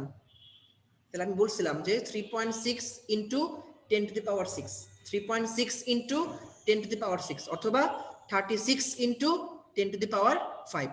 তারপর বৈদ্যুতিক বাতিতে কি হয়? বৈদ্যুতিক বাতিতে বিদ্যুৎ শক্তিটা আলোক শক্তিতে রূপান্তরিত হয়।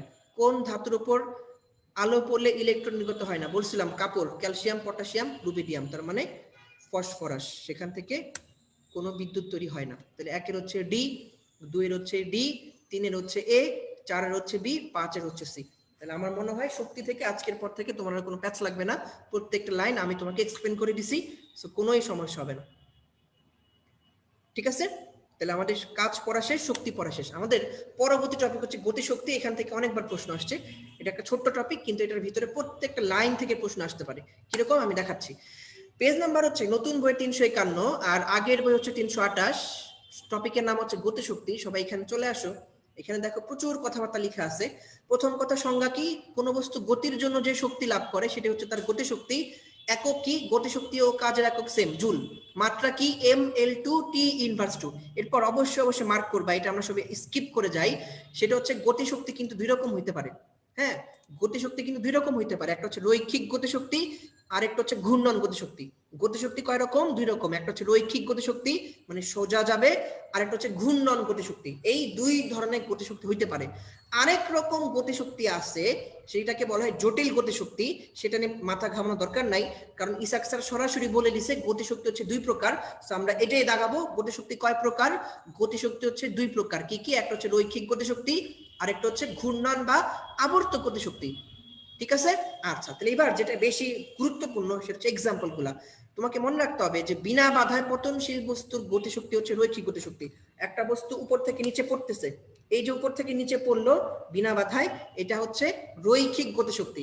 একটা পাখা ঘুরতেছে, ঘোরার ফলে যে শক্তি সেটা হচ্ছে আবর্ত বা ঘূর্ণন গতিশক্তি। তাহলে খেয়াল করো, পাখা কিন্তু ফিক্স, তাই না? এরকম ফিক্স থেকে ঘুরতেছে, সে কিন্তু ফিক্স থেকে ঘুরতেছে। আচ্ছা, এই কারণে সেটা হচ্ছে আবর্ত।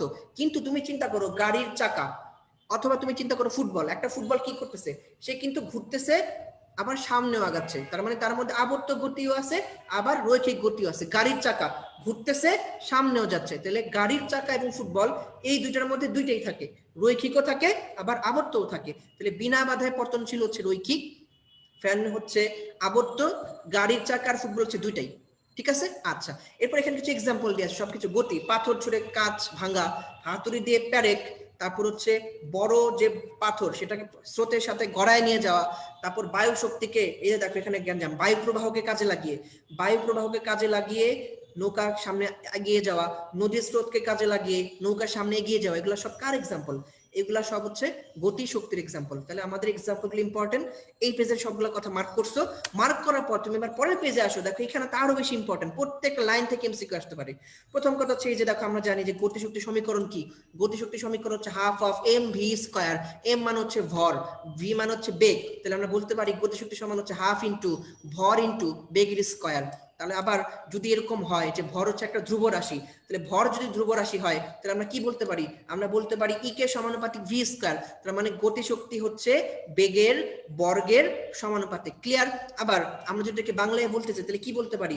আমরা বলতে পারি যে গতিশক্তি হচ্ছে বেগের বর্গ এবং ভরের গুণফলের অর্ধেক, এই যে হাফ ইন্টু ভর ইন্টু বেগের স্কয়ার, তাহলে গতিশক্তি হচ্ছে বেগের বর্গ আর ভরের গুণফলের অর্ধেক। তারপর আবার ওই যে ই কে সমানুপাতিক ভি স্কয়ার, তারপর আমরা জানি যে গতিশক্তি হচ্ছে ভরবেগের সাথে কিভাবে সম্পর্কিত, গতিশক্তি আর ভরবেগের সূত্র হচ্ছে পি স্কয়ার বাই 2m।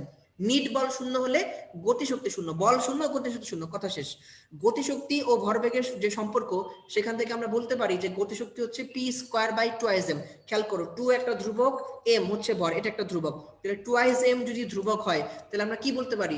আমরা বলতে পারি ই কে সমানুপাতিক পি স্কয়ার, মানে হচ্ছে গতিশক্তি ভরবেগের বর্গের সমানুপাতিক। তাহলে খেয়াল করো এখানে দুইটা সম্পর্ক, দুইটা সম্পর্কই কিন্তু বর্গের সম্পর্ক, তাহলে মনে রাখতে হবে গতিশক্তির সম্পর্ক দুইটা, একটা হচ্ছে বেগের বর্গের সমানুপাতিক আর একটা হচ্ছে ভরবেগের বর্গের সমানুপাতিক। তাহলে এখন আমি একটা প্রশ্ন করি, কোন একটা বস্তুর বেগকে দ্বিগুণ করছো, কোন একটা বস্তুর বেগকে দ্বিগুণ করছো, তার গতিশক্তি কয় গুণ হবে বলো তো? কোন একটা বস্তুর বেগকে তুমি দ্বিগুণ করছো তাহলে গতিশক্তি কয় গুণ হবে? অপশন এ তে আছে 2 গুণ, অপশন বি তে আছে 4 গুণ। ঠিক আছে, কোন একটা বস্তুর বেগকে তুমি দ্বিগুণ করছো, প্রশ্ন হচ্ছে বেগকে দ্বিগুণ করলে গতিশক্তি কত হবে?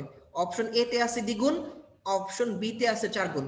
এইটা নিয়ে কিন্তু প্যাচ লাগার কথা না, কিন্তু কারো কারো ক্ষেত্রে প্যাচ লাগতে পারে। কেন কারো কারো ক্ষেত্রে প্যাচ লাগতে পারে? যে ভাইয়া আমরা তো জানি সূত্র হচ্ছে half of M V, half কিন্তু ছিল, তাহলে আপনি 2 কে স্কয়ার করলেন মানে হচ্ছে 4, হাফ দিয়ে কাটাকাটি করলেন তাহলে হচ্ছে 2, তাহলে অ্যান্সার হচ্ছে 2 গুণ।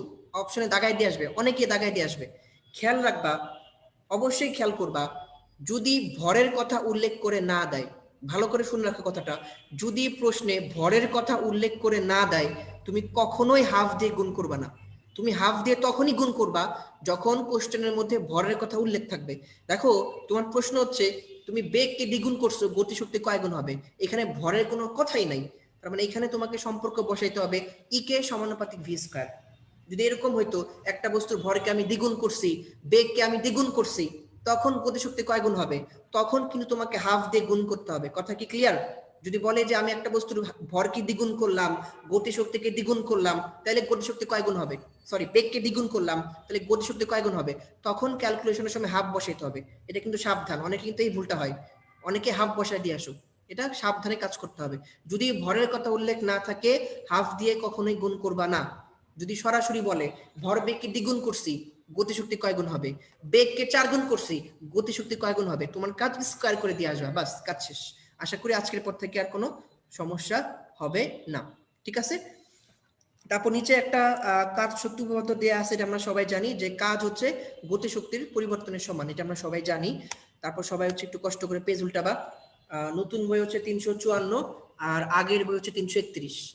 নতুন বই হচ্ছে 354 আর আগের বই হচ্ছে 331। এখানে কিছু কথাবার্তা বলা আছে, সমস্যা সমাধান। এখানে কিছু কথা আমি মার্ক করে দিছি। 1 নম্বর কথা হচ্ছে গতি শক্তি কি ঋণাত্মক হতে পারে? দেখো ভাইয়া, গতি শক্তির সূত্র হচ্ছে half of M V square, সেখানে তুমি ভি যে বেগ সেটাকে কি করতেছো? সেটাকে স্কয়ার করতেছো। দেখো লেখা আছে যে বেগের বর্গ, কোনো বর্গ রাশি সবসময় কি হয়? ধনাত্মক হয়। তো বেগের বর্গ যেহেতু ধনাত্মক হয় তার মানে গতি শক্তি কখনোই নেগেটিভ হবে না। গতিশক্তি সবসময় কি হবে? গতিশক্তি সবসময় পজিটিভ হবে। তারপর একটি হালকা বস্তু এবং একটি ভারী বস্তুর ভরবেগ সমান, গতিশক্তি কার বেশি? তুমি এত হাবিজাবি পড়বা না। 3 নাম্বার, একটি হালকা বস্তু একটি ভারী বস্তুর গতিশক্তি সমান, কার বেশি? তুমি একদম 3-এর লাস্ট লাইনে আসো, এই যে এই লাইনটা আগে মার্ক করো। তুমি এই পেজে আসার পর এই যে 3-এর যে শেষ লাইনটা, এটা একটু মার্ক করো তো, এই যে এটা একটু মার্ক করো, যে ভারী বস্তুর ভরবেগ হালকা বস্তুর ভরবেগের চেয়ে বেশি। তুমি যদি এই কথাটা মনে রাখো, অনেকগুলো পড়া সহজ হয়ে যাবে। কিভাবে? তুমি এই লাইনটার পাশে এটা লিখে রাখো যে ভ ইকুয়ালস টু ভারী, ভ ইকুয়ালস টু ভরবেগ। এটা একটু লিখে রাখো তো, এই 3 নাম্বারের এটা পাশে লিখে রাখো, এটা যে ভ ইকুয়ালস টু ভারী, ভ ইকুয়ালস টু ভরবেগ, ভ ইকুয়ালস টু ভারী, ভ ইকুয়ালস টু ভরবেগ। লিখছো? আচ্ছা, তাহলে দেখো, ভতে ভারী ভতে ভরবেগ, তার মানে ভারী বস্তুর ভরবেগ বেশি, কথা শেষ। তাহলে ভারী বস্তু যদি ভরবেগ বেশি হয়, হালকা বস্তুর কি বেশি হবে? তার উল্টা, এই যে 2-এর লাস্ট লাইন, এই যে লাইনটা দাগাও, হালকা বস্তুর গতিশক্তি ভারী বস্তুর চেয়ে বেশি, তাহলে কথা শেষ। ভতে ভারী ভতে ভরবেগ, ভারী বস্তুর কি বেশি? ভরবেগ বেশি, তাহলে হালকা বস্তুর কি বেশি? গতিশক্তি বেশি। বাস, আমার এই পেজ পড়া শেষ, এই পেজ পড়া শেষ। এবার সবাই পেজ উল্টাও। নতুন বই হচ্ছে 355, আগের বই হচ্ছে 332। এটা তোমরা সবাই পারো, এটা একটা সহজ অঙ্ক। আমরা জানি যে যদি এরকম বলে কয়টা তক্তা ভেদ করবে, তখন কি করতে হয়? যত গুণ বেগ বলা থাকবে তাকে স্কোয়ার করে দিতে হয়। তাহলে কি বলছে? বেগ হচ্ছে 3 গুণ, তাহলে তক্তা কয়টা? 3-এর স্কোয়ার, মানে হচ্ছে 9টা। আবার তপন স্যারের 348 নাম্বার পেজে বলা আছে যে যদি গুলির বেগ 5 গুণ করা হয়, তাহলে তক্তা কয়টা হবে? গুলির বেগ যদি 5 গুণ হয়, তাহলে তক্তা হবে কি? 5-এর স্কোয়ার, মানে হচ্ছে 25টা। তাহলে আমাদের ইসাক স্যার আর তপন স্যার দুইটার পড়া শেষ। ঠিক আছে, একটা 3-এর স্কোয়ার, একটা 5-এর স্কোয়ার, দুইটা অঙ্ক আমরা করে ফেললাম। আচ্ছা, এরপর সবাই পেজ উল্টাবা। নতুন বই হচ্ছে 355 আর আগের বই হচ্ছে 333। সেখানে আরেকটা অঙ্ক দেয়া আছে যে 2000 কেজি ভরের একটি ট্রাকের ভরবেগ যদি 200 কেজি হয়, তাহলে এর গতিশক্তি কত? আমরা সূত্র জানি পি স্কোয়ার বাই 2m। তাহলে পি মানে ভরবেগ, মান হচ্ছে 200, তাহলে 200 স্কোয়ার মানে কি? 200 কে 2 বার দিয়ে গুণ, আর এম এর মান হচ্ছে 2000। এরপর তুমি শূন্যগুলোকে কাটো, শূন্যগুলোকে কাটার পর 2 আর 2 কেটে দাও, তারপর দেখবা আলটিমেটলি এখান থেকে অ্যান্সার আসবে 10 জন। এটা একটা খুবই সহজ একটা অঙ্ক, এটা একদম মুখে মুখে করা যায়, ছোট্ট অঙ্ক, মেডিকেল ভর্তি পরীক্ষার জন্য খুবই ইম্পর্টেন্ট। সেম একটা অঙ্ক তপন স্যারের 347 নাম্বার পেজে আছে, একই রকম অঙ্ক তপন স্যারের 347 নাম্বার পেজে আছে।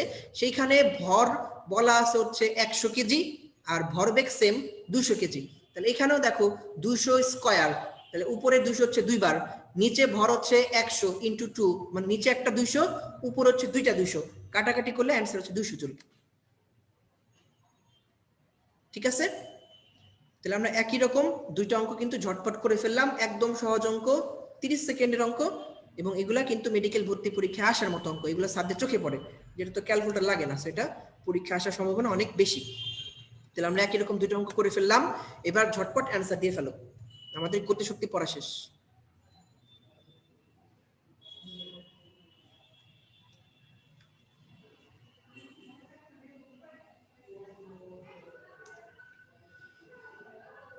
গতিশক্তির মাত্রা সমীকরণ কি? সেম, কাজের মতোই সেম, শক্তির মতোই সেম, mL2 T ইনভার্স 2। তারপর বিনা বাধায় পতনশীল বস্তুর গতিশক্তি কেমন? বিনা বাধায় পতনশীল বস্তুর গতিশক্তি কেমন আমরা জানি, সেটা হচ্ছে রৈখিক গতিশক্তি। তারপর গতিশক্তি ভরবেগের কি? আমি বলছিলাম যে গতিশক্তির সাথে ভরবেগের কি সম্পর্ক? বর্গের সমানুপাতিক। তাহলে একের অ্যান্সার হচ্ছে সি, 2 এর অ্যান্সার হচ্ছে ডি, 3 এর অ্যান্সার হচ্ছে বি। ঠিক আছে, তাহলে আমাদের গতিশক্তি পড়া শেষ, আমাদের কাজ পড়া শেষ, আমাদের শক্তি পড়া শেষ, আমাদের গতিশক্তিও পড়া শেষ, একটা টপিক শেষ করে ফেলতেছি। এইবার আসো আমাদের পরবর্তী টপিক হচ্ছে স্থির শক্তি। স্থির শক্তির সংজ্ঞা কি সেটা আমরা একটু পরে দেখতেছি। তারপর এখানে স্থির শক্তি কিছু এক্সাম্পল দেয়া আছে, দেখো অনেকগুলো এক্সাম্পল দেয়া আছে। তারপর স্থির শক্তি প্রকারভেদ দেয়া আছে, স্থির শক্তি সম্পর্কিত যা কথাবার্তা আছে সবগুলো আমরা একসাথে পড়ে ফেলবো আমাদের কম্পানিয়ন বুকের 59 নাম্বার পেজ থেকে। স্থির শক্তি সবকিছু আমরা পড়বো কম্পানিয়ন বুকের 59 নাম্বার পেজ থেকে। প্রথম কথা, বিভব শক্তি বা স্থির শক্তি একই কথা। বিভব শক্তি বা স্থির শক্তির এটা সংজ্ঞা কি? কোন বস্তু তার অবস্থানের জন্য যে শক্তি অর্জন করে সেটাই হচ্ছে তার বিভব শক্তি বা স্থির শক্তি। এক্সাম্পল কি? সবকিছু উপরে। এক্সাম্পল কি? সবকিছু উপরে অথবা অবস্থানে পরিবর্তন। সবকিছু উপরে অথবা অবস্থানে পরিবর্তন। কিরকম? স্প্রিং, মনে রাখবে স্প্রিং, উপরে আর স্প্রিং, এই দুটো দিয়ে মনে রাখলে কাজ শেষ। ইট ছাদের উপর উঠায় রাখলাম, ছাদের ট্যাঙ্কে পানি, ঘড়ির স্প্রিং, মোটর গাড়ির স্প্রিং, ধনুকের তীরাতে যখন তুমি তীরকে এরকম টানলা সেটা কি স্প্রিং হইলো, তারপর ধাতব পাতকে বাঁকানো, তারপর রাবারকে প্রসারণ, স্প্রিং এর মতো কাজ করতেছে, উচ্চে অবস্থিত পানি, পাহাড়ের চূড়ায় বরফ, আকাশের মেঘে অবস্থানে পরিবর্তন। তাহলে খেয়াল করো সবগুলো হয় উপরে অথবা কি স্প্রিং, এই দুটো দিয়ে মনে রাখলেই কাজ শেষ। ঠিক আছে, তাহলে আমাদের স্থিতি শক্তির এক্সাম্পল পড়া শেষ। প্রকারভেদ দিয়ে আছে দেখো, স্থিতি শক্তির প্রকারভেদ মনে রাখার জন্য আমাদের একটা ছন্দ মনে রাখতে হবে, সেটা হচ্ছে অস্থির। স্থিতি শক্তির প্রকারভেদ মনে রাখার জন্য হচ্ছে অস্থির, অতে হচ্ছে অভিকর্ষীয় বিভব শক্তি, স্থি দিয়ে হচ্ছে স্থিতিস্থাপক বিভব শক্তি, রতে হচ্ছে তড়িৎ বিভব শক্তি। তাহলে স্থিতি শক্তির প্রকারভেদ হচ্ছে তিনটা, সেটা হচ্ছে অস্থির, অতে হচ্ছে অভিকর্ষীয় বিভব শক্তি, স্থিতিতে হচ্ছে স্থিতিস্থাপক বিভব শক্তি, রতে হচ্ছে তড়িৎ বিভব শক্তি। এই তিনটা, ঠিক আছে? আচ্ছা, তাইলে আমাদের স্থিতি শক্তির পড়া শেষ। ওকে, এরপর সবাই পেজ উল্টাবা। পেজ উল্টানোর পর নতুন বই যাদের, তাদের পেজ নাম্বার 359, যাদের হচ্ছে আগের বই সেটা হচ্ছে 336 আর 337। সেখানে কিছু কথা, দুইটা কথা পড়তে হবে এখান থেকে। একটা হচ্ছে অভিকর্ষীয় বিভব শক্তি, এটা সূত্র হচ্ছে mgh। এম মানে হচ্ছে ভর, জি মানে হচ্ছে অভিকর্ষীয় ত্বরণ, এইচ মানে হচ্ছে উচ্চতা। তাহলে এটা একটু মনে রাখতে হবে যে স্থিতি শক্তি সূত্র কি, সূত্র হচ্ছে ভর ইন্টু অভিকর্ষীয় ত্বরণ ইন্টু উচ্চতা, শেষ।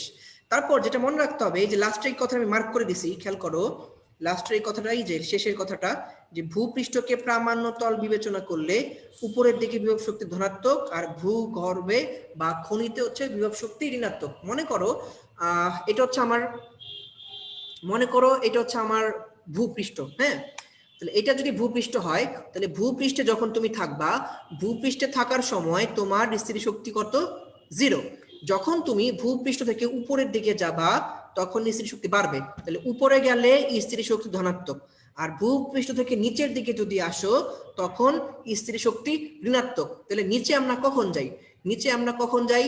যখন নিচে কোনো খনি থাকে, সেখানে মূল্যবান সম্পত্তি থাকে, সেখান থেকে আমরা বের করে নিয়ে আসি, বা ভূগর্ভে মানে যখন আমরা নিচের দিকে যাব তখন সেখানে স্থিতি শক্তি হবে ঋণাত্মক। ভূমিতে কি হবে?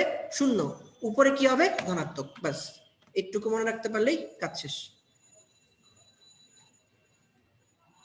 ওকে, আচ্ছা ঠিক আছে। এরপর সবাই পেজ উল্টাবা। পেজ উল্টানোর পর চলে আসবে হচ্ছে এই পেজে, নতুন বই 359 আর আগের বই হচ্ছে 337। সেখানে হচ্ছে গাণিতিক উদাহরণ 5.4। এখানে একটা অনেক বড় অঙ্ক দেয়া আছে, বাট এই অঙ্কগুলো মেডিকেল ভর্তি পরীক্ষার জন্য ইম্পর্টেন্ট। এটা আমরা একটু খেয়াল করে দেখি যে অঙ্কটা আসলে কি কি বলছে, যে একটা বস্তুকে 30 মিটার উপর থেকে ফেলে দিব। 30 মিটার উপর থেকে যখন ফেলে দিলাম তখন কোনো একটা জায়গায় গতি শক্তিটা বিভব শক্তির দ্বিগুণ হলো। আমাকে বের করতে হবে যে এক্স্যাক্টলি কোন পয়েন্টে গতি শক্তিটা বিভব শক্তির দ্বিগুণ হবে। একটু খেয়াল করো, মনে করো এই যে এখান থেকে একটা বস্তুকে আমি ফেলে দিলাম, এই যে টোটাল উচ্চতা, এই উচ্চতা হচ্ছে h, হ্যাঁ। তাহলে আমি বস্তুকে h উপর থেকে ফেলে দিলাম এবং এই h এর মান দেয়া হচ্ছে 30 মিটার। আচ্ছা, এরপর যখন বস্তুটা পড়তেছিল তখন কোনো একটা বিন্দুতে, মনে করো এই যে এই পয়েন্টটায় গতি শক্তি হচ্ছে বিভব শক্তির দ্বিগুণ। এই পয়েন্টে হচ্ছে গতি শক্তি বিভব শক্তির কেমন? দ্বিগুণ। আচ্ছা ফাইন। এখন আমি মনে করলাম ভূমি থেকে যে একটুকু যে উচ্চতা, এটা আমি ধরলাম হচ্ছে এই মানটা হচ্ছে এক্স। আমাকে বের করতে হবে এই এক্স এর মানটা কত, এক্স্যাক্টলি কত উচ্চতায় গতি শক্তি বিভব শক্তির দ্বিগুণ। তার মানে এইখানে যে অঙ্কটা দেয়া আছে সেখানে একটা অনেক বড় উচ্চতা দেয়া আছে, সেই বড় উচ্চতাকে ছোট করতে হবে। একটা বড় উচ্চতাকে ছোট করতে হবে মানে একটা বড় সংখ্যাকে ছোট করতে হবে। কোনো বড় সংখ্যাকে ছোট করার জন্য আমরা কি করি? বড় সংখ্যাকে ছোট করার জন্য আমরা ভাগ করি। তাহলে এখানে আমার কাজ হচ্ছে ভাগ করা, এবং মনে রাখতে হবে এইখানে সূত্র হচ্ছে এটা x = h divided by n plus 1। এই অঙ্কের জন্য সূত্র হচ্ছে x = h divided by n plus 1। এইখানে n মানে হচ্ছে কত গুণ, এইখানে n মানে হচ্ছে কত গুণ দেয়া আছে। আচ্ছা, তাহলে দেখো এখানে বলা আছে যে h এর মান হচ্ছে 30, তারপর বলা আছে গতি শক্তি হচ্ছে বিভব শক্তির দ্বিগুণ। তাহলে 2 + 1 মানে কি 3। তাহলে 30 কে 3 দিয়ে ভাগ করলে কত হয়ে যায়? 10 মিটার। একদম ইজি। আচ্ছা, এখন মনে করো এই কথাটা উল্টা করে বললো। এখন মনে করো এই কথাটা এইভাবে বলা আছে যে বিভব শক্তি যদি গতি শক্তির দ্বিগুণ হয় তখন কি হবে? খেয়াল করো, এই যে শর্টকাট তুমি বসাইছো, শর্টকাটটা বসানোর শর্ত হচ্ছে লেখা থাকতে হবে এইভাবে যে গতি শক্তি বিভব শক্তি দ্বিগুণ। এইভাবে লেখা থাকতে হবে। তাহলে যদি কোনো প্রশ্নে কথাটা উল্টাভাবে লেখা থাকে তাহলে তোমার কাজ হচ্ছে সেটাকে সোজা করা। তার মানে কি?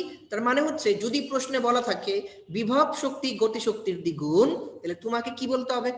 তোমাকে বলতে হবে গতিশক্তি বিভব শক্তির অর্ধেক। কথা ক্লিয়ার? যদি বলা থাকে বিভব শক্তি গতিশক্তির দ্বিগুণ, তার মানে তোমাকে লিখতে হবে কথাটা এইভাবে, গতিশক্তি বিভব শক্তির কত? অর্ধেক। তার মানে তখন তুমি এন এর জায়গায় কত বসাবা? হাফ বসাবা। কথা ক্লিয়ার? তাহলে যেভাবেই থাকুক আমার মনে আজকের পর থেকে আর সমস্যা হবে না। তোমাকে খেয়াল রাখতে হবে যে গতি শক্তি বিভব শক্তির দ্বিগুণ কথাটা এইভাবে আছে কিনা। এইভাবে থাকলে h divided by n plus 1, কাজ শেষ। আর যদি উল্টাভাবে বলা থাকে আগে সেটাকে সোজা করবা, তারপর n এর জায়গায় হাফ বসায় দিবা, বাস কাজ শেষ। ওকে, এটা যদি পারো তাহলে পরের পেজে আসো। পরের পেজে আসার পর দেখো অঙ্কটা কি বলছে। সেখানে বলছে যে একটি বস্তুকে উপর থেকে ফেলা হয়েছে, কিন্তু এখানে বলা আছে যে ভূমি থেকে, যেখান থেকে ভূমি থেকে একটু করছে 10 মিটার, এই 10 মিটার উচ্চতায় গতি শক্তি বিভব শক্তি দ্বিগুণ। প্রশ্ন হচ্ছে বস্তুটাকে কত উচ্চতা থেকে ফেলা হয়েছিল। তার মানে এইখানে দেয়া আছে ছোট উচ্চতা, বাইর করতে হবে বড় উচ্চতা। তার মানে এইখানে ছোট সংখ্যাকে বড় করতে হবে। ছোট সংখ্যাকে বড় করার জন্য আমরা কি করি? আমরা করি হচ্ছে গুণ। তাহলে খেয়াল করে দেখো এখানে এই যে একটু হচ্ছে 10, সেটাকে আমরা আস্তে আস্তে করে অনেক বড় করব। তাহলে বড় করা মানে হচ্ছে গুণ করা। তার মানে এখানে আমি কিন্তু সূত্র আগেরটাই লিখবো যে x equals to h divided by n plus 1। এখন আমাকে বের করতে বলছে h এর মান, তাহলে আমি বলতে পারি h সমান সমান হচ্ছে x ইন্টু n প্লাস 1। কথা ক্লিয়ার? এখন আমাকে h বের করতে বলছে, তাহলে h সমান সমান হচ্ছে x ইন্টু n প্লাস 1। তাহলে x এর মান হচ্ছে 10, n এর মান হচ্ছে 2, 2 প্লাস 1 হচ্ছে 3, 3 10 হচ্ছে 30 মিটার। ঠিক আছে? তাহলে আমার মনে উপর থেকে পড়লো বা নিচ থেকে গেল, গতিশক্তি বিভব শক্তি দ্বিগুণ বা বিভব শক্তি গতিশক্তির দ্বিগুণ, এই অঙ্কটা যেভাবে আসুক না কেন আজকের পর থেকে যারা এই ক্লাসটা ঠিক মতো করছো তোমাদের কখনোই এটা নিয়ে কোনো সমস্যা হবে না। ঠিক আছে? ওকে, তাহলে আমাদের এই ম্যাথগুলো করা শেষ। এবার একটু আমি ছোট ছোট কিছু জিনিস দাগাই দিচ্ছি। দেখো হচ্ছে যে এই পেজটা নতুন বই 363, আগের বই হচ্ছে 337। সেখানে যে সমস্যা সমাধান নামে একটা কথাবার্তা বলা আছে, সেখানে একটা সমস্যার কথা বলা। সেই সমস্যাটা হচ্ছে স্থির শক্তি কি ঋণাত্মক হতে পারে। আমরা আগের পেজে পড়ে আসছিলাম এই যে সেকেন্ড লাইনটা, যে ভূপৃষ্ঠের নিচে যেমন খনির ভেতরে অবস্থিত বস্তুর স্থির শক্তি ঋণাত্মক হয়। তাহলে এই সমস্যার সমাধান কিন্তু আমরা আগেই করে আসছি, সো এটা আমরা দাগায় ফেললাম। তাহলে এই পেজে আমাদের পড়া শেষ। এবার সবাই পেজ উল্টাও, পরের পেজে আসো। পরের পেজে আসার পর তুমি দেখবা এই যে এই পেজটা নতুন বই হচ্ছে 364 আর আগের বই হচ্ছে 342। এখানে একটা ছোট্ট অঙ্ক বইয়ের ভিতর করে দেয়া আছে, হিসাব করো। এই হিসাব করাটা ভর্তি পরীক্ষার জন্য ইম্পর্টেন্ট। কেন? কারণ স্যাররা এরকম অঙ্ক পরীক্ষায় সরাসরি তুলে দিতে কমফোর্ট ফিল করে। কেন? কারণ এটা বইয়ের ভিতরেই করে দেয়া আছে, এই জন্য। এটা একটা ছোট্ট অঙ্ক যে একটা 50 নিউটন বস্তুকে 6 মিটার উপর উঠাইলাম, সে 70 জুল শক্তি ব্যয় করলো, অপচয়কৃত শক্তি কত? তাহলে আমরা জানি যে সরবরাহকৃত শক্তি, শক্তি মানে কি? শক্তি মানে হচ্ছে ওই যে সেম কথা, বল ইন্টু সরণ, মানে হচ্ছে ওজন ইন্টু উচ্চতা। তাহলে ওজন কত? ওজন হচ্ছে 50, উচ্চতা কত? 6। তার মানে আমি টোটাল শক্তি এখানে দিছি 50 ইন্টু 6 মানে হচ্ছে 300 জুল, এবং বলা আছে কতটুকু ব্যয় করছে? 70 জুল। তাহলে টোটাল দিছি 300, ব্যয় করছে 70, অপচয় হয়েছে কত? 230 জুল। খাজনা হচ্ছে ভাজনা বেশি। ঠিক আছে? তাহলে এই যে ছোট্ট অঙ্কটা, এই অঙ্কটা ইম্পর্টেন্ট, এটা একটু মার্ক করে রাখো, এটা তুলে দিতে পারে। আচ্ছা, এরপর হলো পেজ উল্টাও। পেজ উল্টানোর পরে যে সেই পেজটা যেখান থেকে ওই যে ফিউশনের কথাবার্তা আমি বলছিলাম, এটা হচ্ছে নতুন বইয়ের হচ্ছে এই যে এখানে 367, আগের বই হচ্ছে 344, আর আরো আগের বই যাদের তারা টপিক খুঁজে বের করো, সেটা হচ্ছে শক্তির নিত্যতা সূত্র। টপিকের নাম হচ্ছে শক্তির নিত্যতা সূত্র। শক্তির নিত্যতা সূত্রে বলা আছে কি, যে শক্তির নিত্যতা সূত্র হচ্ছে শক্তিকে সৃষ্টি বা ধ্বংস করা যায় না, কেবল এক রূপ থেকে অন্য রূপে রূপান্তরিত করা যায়। আচ্ছা, আর কি বলা আছে? বলা আছে হচ্ছে এই যেখানে যে ফিশনের কথা আমি একটু আগে বলছিলাম, ফিশনের জন্য কোন নিউট্রন, কোন পরমাণু ব্যবহার করা হয়? ব্যবহার করা হচ্ছে ইউরেনিয়াম 92-235, ইউরেনিয়াম 92-235 এটা ব্যবহার করা হয়। আর এখানে বলা আছে যে এখানে দেখো যে বলছিলাম যে কি হয়, সেখানে পারমাণবিক শক্তি থেকে তাপ শক্তিতে রূপান্তরিত হয়, এবং সেই তাপ শক্তিটা আবার বিদ্যুৎ শক্তিতে রূপান্তরিত হয়। ঠিক আছে? তাহলে পারমাণবিক শক্তি থেকে নিউক্লিয়ার ফিশনে কি হয়? পারমাণবিক থেকে তাপ হয়, সেই তাপ থেকে পারমাণবিক বিদ্যুৎ, এই যে রূপপুরে যেটা হচ্ছে পাবনার রূপপুরে, সেখানে কিন্তু এটাই হবে। প্রথমে পারমাণবিক থেকে তাপ শক্তি উৎপন্ন হবে, সেই তাপ শক্তি থেকে কিন্তু বিদ্যুৎ শক্তিটা রূপান্তরিত হবে। তারপর এই পেজের নিচের দিকে দেখো আরেকটা কথা বলা আছে, সেটা হচ্ছে যান্ত্রিক শক্তির নিত্যতা, সেখানে বলা আছে যে গতিশক্তি আর বিভব শক্তি সবসময় ধ্রুব থাকে। তাহলে এখানে আমরা দুইটা সংরক্ষণশীল সূত্র পড়ছি, একটা হচ্ছে শক্তির সংরক্ষণশীল আর একটা হচ্ছে যান্ত্রিক শক্তির সংরক্ষণশীল। শক্তির সংরক্ষণশীল হচ্ছে শক্তি সৃষ্টি বা ধ্বংস করা যায় না, কেবল এক রূপ থেকে অন্য রূপে রূপান্তরিত করা যায়।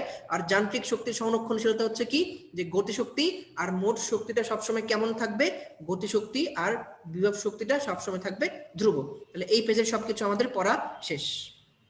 এরপর তুমি খেয়াল করে দেখবা এই যে শক্তির নিত্যতা সূত্র, এই শক্তির নিত্যতা সূত্রের ভিতরে কিছু কথাবার্তা বলা আছে। এই কথাবার্তাগুলা এইভাবে বই থেকে দাগায় দেখা পড়ে একটু কষ্ট, কারণ তপন স্যারের বইতে কিছু কথা মার্ক করে দেয়া আছে, ইসাক স্যারের বইয়ের ভিতরে কিছু কথা লাইন বলা আছে। তো এখান থেকে যে কথাগুলো তোমাকে মনে রাখতে হবে, যেগুলো মেডিকেল ভর্তি পরীক্ষা আসার মতো, সেটা আমি তোমাকে একটু কম্পারেন্ট পক্ষে তুলে দিছি।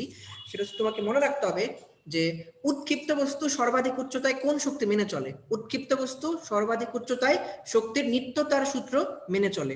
তারপর দোলায়মান একটি সরল দোলক কোন সূত্র মেনে চলে, দোলায়মান একটি সরল দোলক শক্তির নিত্যতার সূত্র মেনে চলে। এগুলো কিন্তু খুব ইম্পর্টেন্ট, বইতে এগুলো বোল্ড করে লেখা আছে, বই যে দাগানো বই সেখানে দেখবা যে দাগানো আছে এখানে।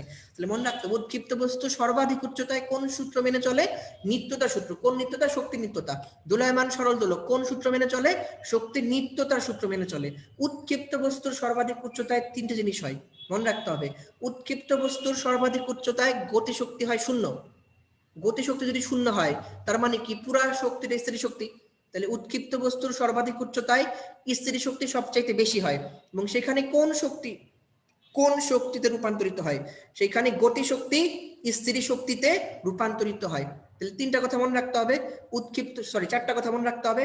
প্রথম কথা, উৎক্ষিপ্ত বস্তু সর্বাধিক উচ্চতায় কোন সূত্র মেনে চলে, শক্তির নিত্যতা সূত্র মেনে চলে। সেখানে গতিশক্তি কত, শূন্য। সেখানে স্থির শক্তি কেমন, সবচেয়ে বেশি। সেখানে কোন শক্তিতে রূপান্তরিত হয়, গতিশক্তি স্থির শক্তিতে রূপান্তরিত হয়। তাহলে ভিতরে যা কথাবার্তা ছিল সবগুলো কথাবার্তা আমি তোমাকে পড়ায় দিলাম, সবগুলো কথাবার্তা আমি তোমাকে মার্ক করে দিলাম। তাহলে এবার আমরা পরীক্ষা দেব, আমাদের স্থির শক্তি বা বিভব শক্তিও পড়া শেষ।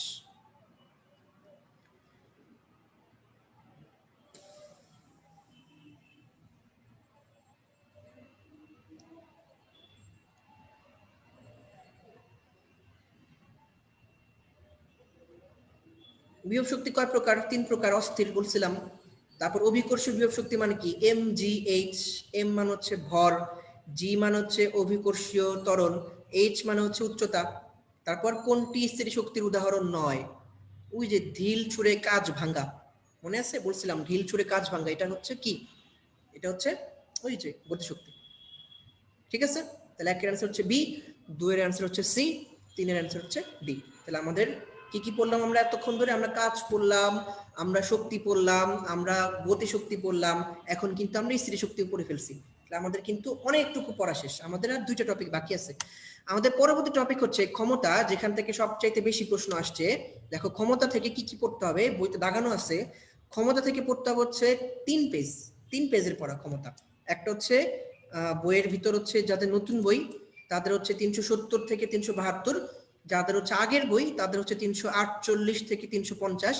এই 3 পেজে যা কিছু আছে এখান থেকে 10 বার প্রশ্ন আসছে। অন্য দুই একটা জিনিস আগের সিলেবাসে ছিল, সেগুলো আমি সলভ করে দিব সলভ ক্লাসে, সমস্যা নাই।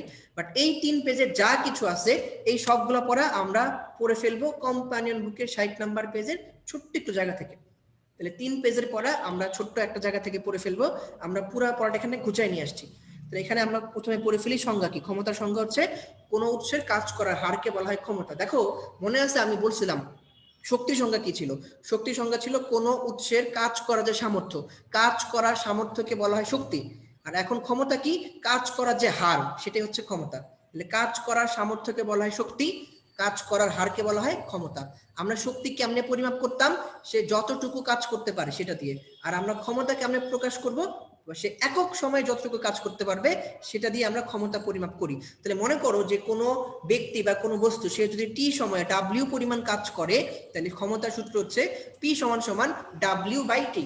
আবার আমরা জানি ডাব্লিউ মানে হচ্ছে কাজ, কাজ মানে কি বল ইন্টু সরণ মানে এফ ইন্টু এস। তাহলে আমরা বলতে পারি যে পি সমান সমান হচ্ছে F into S divided by T. আবার আমরা জানি এস বাই টি মানে কি, সরণ বাই সময় মানে হচ্ছে বেগ, তাহলে এফ ইন্টু ভি। তাহলে ক্ষমতার সবগুলি ইকুয়েশন আমরা পড়ে ফেললাম। তারপর ক্ষমতার মাত্রা সমীকরণ হচ্ছে M L two T inverse 3। ঠিক আছে। তারপর একক কি, একক হচ্ছে জুল পার সেকেন্ড বা ওয়াট। এখানে ওয়াটের সংখ্যাটা ইম্পর্টেন্ট। 1 সেকেন্ডে 1 জুল কাজ করার ক্ষমতাকে 1 জুল পার সেকেন্ড বা 1 ওয়াট বলে। মনে আছে জুলের সংখ্যা কি ছিল? জুলের সংখ্যা ছিল 1 নিউটন বল প্রয়োগে যদি 1 মিটার সরণ হয়। 1 নিউটন বল প্রয়োগে যদি 1 মিটার সরণ হয়, তাহলে যে কাজ হবে সেটা হচ্ছে 1 জুল। আবার 1 জুল কাজ 1 সেকেন্ডে করার যে ক্ষমতা সেটাই হচ্ছে 1 ওয়াট। আবার বলি, 1 নিউটন বল প্রয়োগে 1 মিটার সরণ ঘটাইতে যেই কাজ সেটা হচ্ছে 1 জুল। আর এই 1 জুল কাজ 1 সেকেন্ডে করতে যেই ক্ষমতা সেটাই হচ্ছে 1 জুল পার সেকেন্ড বা 1 ওয়াট। ঠিক আছে। এবং আরেকটা কথা মনে রাখতে হবে, বৈদ্যুতিক ব্যবহারিক একক কি? ক্ষমতার বৈদ্যুতিক ব্যবহারিক একক হচ্ছে ওয়াট। ক্ষমতার বৈদ্যুতিক ব্যবহারিক একক হচ্ছে ওয়াট। কিন্তু মনে আছে আমরা একদম শুরুতে পড়ছিলাম যে আধুনিক কালে বা বৈদ্যুতিক যে হিসাব, সেখানে আমরা কি করি, সেখানে আমরা কিলোওয়াট এই এককটা কিন্তু ব্যবহার করি। তাহলে সাধারণ কথা হচ্ছে এরকম, ক্ষমতার একক কি? ওয়াট। ক্ষমতার বৈদ্যুতিক ব্যবহারিক একক কি? ওয়াট। কিন্তু আধুনিক কালে কিলোওয়াট অপেক্ষা আরো একটা বড় একক ব্যবহার করা হয়, সেটার নাম হচ্ছে মেগাওয়াট। আধুনিক কালে কিলোওয়াট অপেক্ষার একটা বড় একক ব্যবহার করা হয়, সেটার নাম হচ্ছে মেগাওয়াট। তাহলে প্রশ্ন বলি, উত্তর দাও, সাবধান প্রশ্ন আসবে। ক্ষমতার একক কি? ওয়াট। ক্ষমতার বৈদ্যুতিক ব্যবহারিক একক কি? ওয়াট। সাধারণত বিদ্যুৎ শক্তির হিসাব নিকাশের জন্য কোন শক্তি ব্যবহার করা হয়, সরি কোন একক ব্যবহার করা হয়? কিলোওয়াট। আধুনিক কালে ক্ষমতার পরিমাপের জন্য কোন একক ব্যবহার করা হয়? মেগাওয়াট। আবার বলি, ক্ষমতার একক কি? ওয়াট। ক্ষমতার বৈদ্যুতিক ব্যবহারিক একক কি? ওয়াট। সাধারণত সাধারণত হ্যাঁ, এটা হচ্ছে আমরা শুরুতে পড়েছিলাম, সাধারণত শক্তি হিসাব নিকাশ করার জন্য কোন একক ব্যবহার করা হয়? কিলোওয়াট বা কিলোওয়াট ঘন্টা। আধুনিক কালে ক্ষমতা পরিমাপের জন্য কোন একক ব্যবহার করা হয়? মেগাওয়াট। আশা করি আজকের পর থেকে এই যে 4টা লাইন বললাম, এই 4টা লাইনে কোনো সমস্যা হবে না। ক্ষমতার একক ওয়াট, বৈদ্যুতিক ব্যবহারিক একক ওয়াট, সাধারণ একক কিলোওয়াট, আধুনিক একক মেগাওয়াট। শেষ। এরপর দেখো কিছু কথাবার্তা বলা আছে।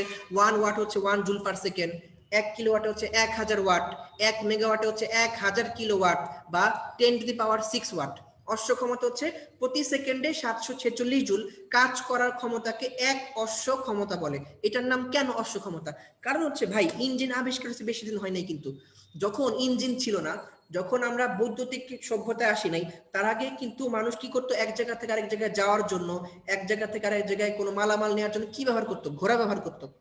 তখন মানুষ সবকিছু কম্পেয়ার করতো ঘোড়ার শক্তি দিয়ে, যে একটা ঘোড়া এতক্ষণ একদিনে এত ঘন্টা চলতে পারে।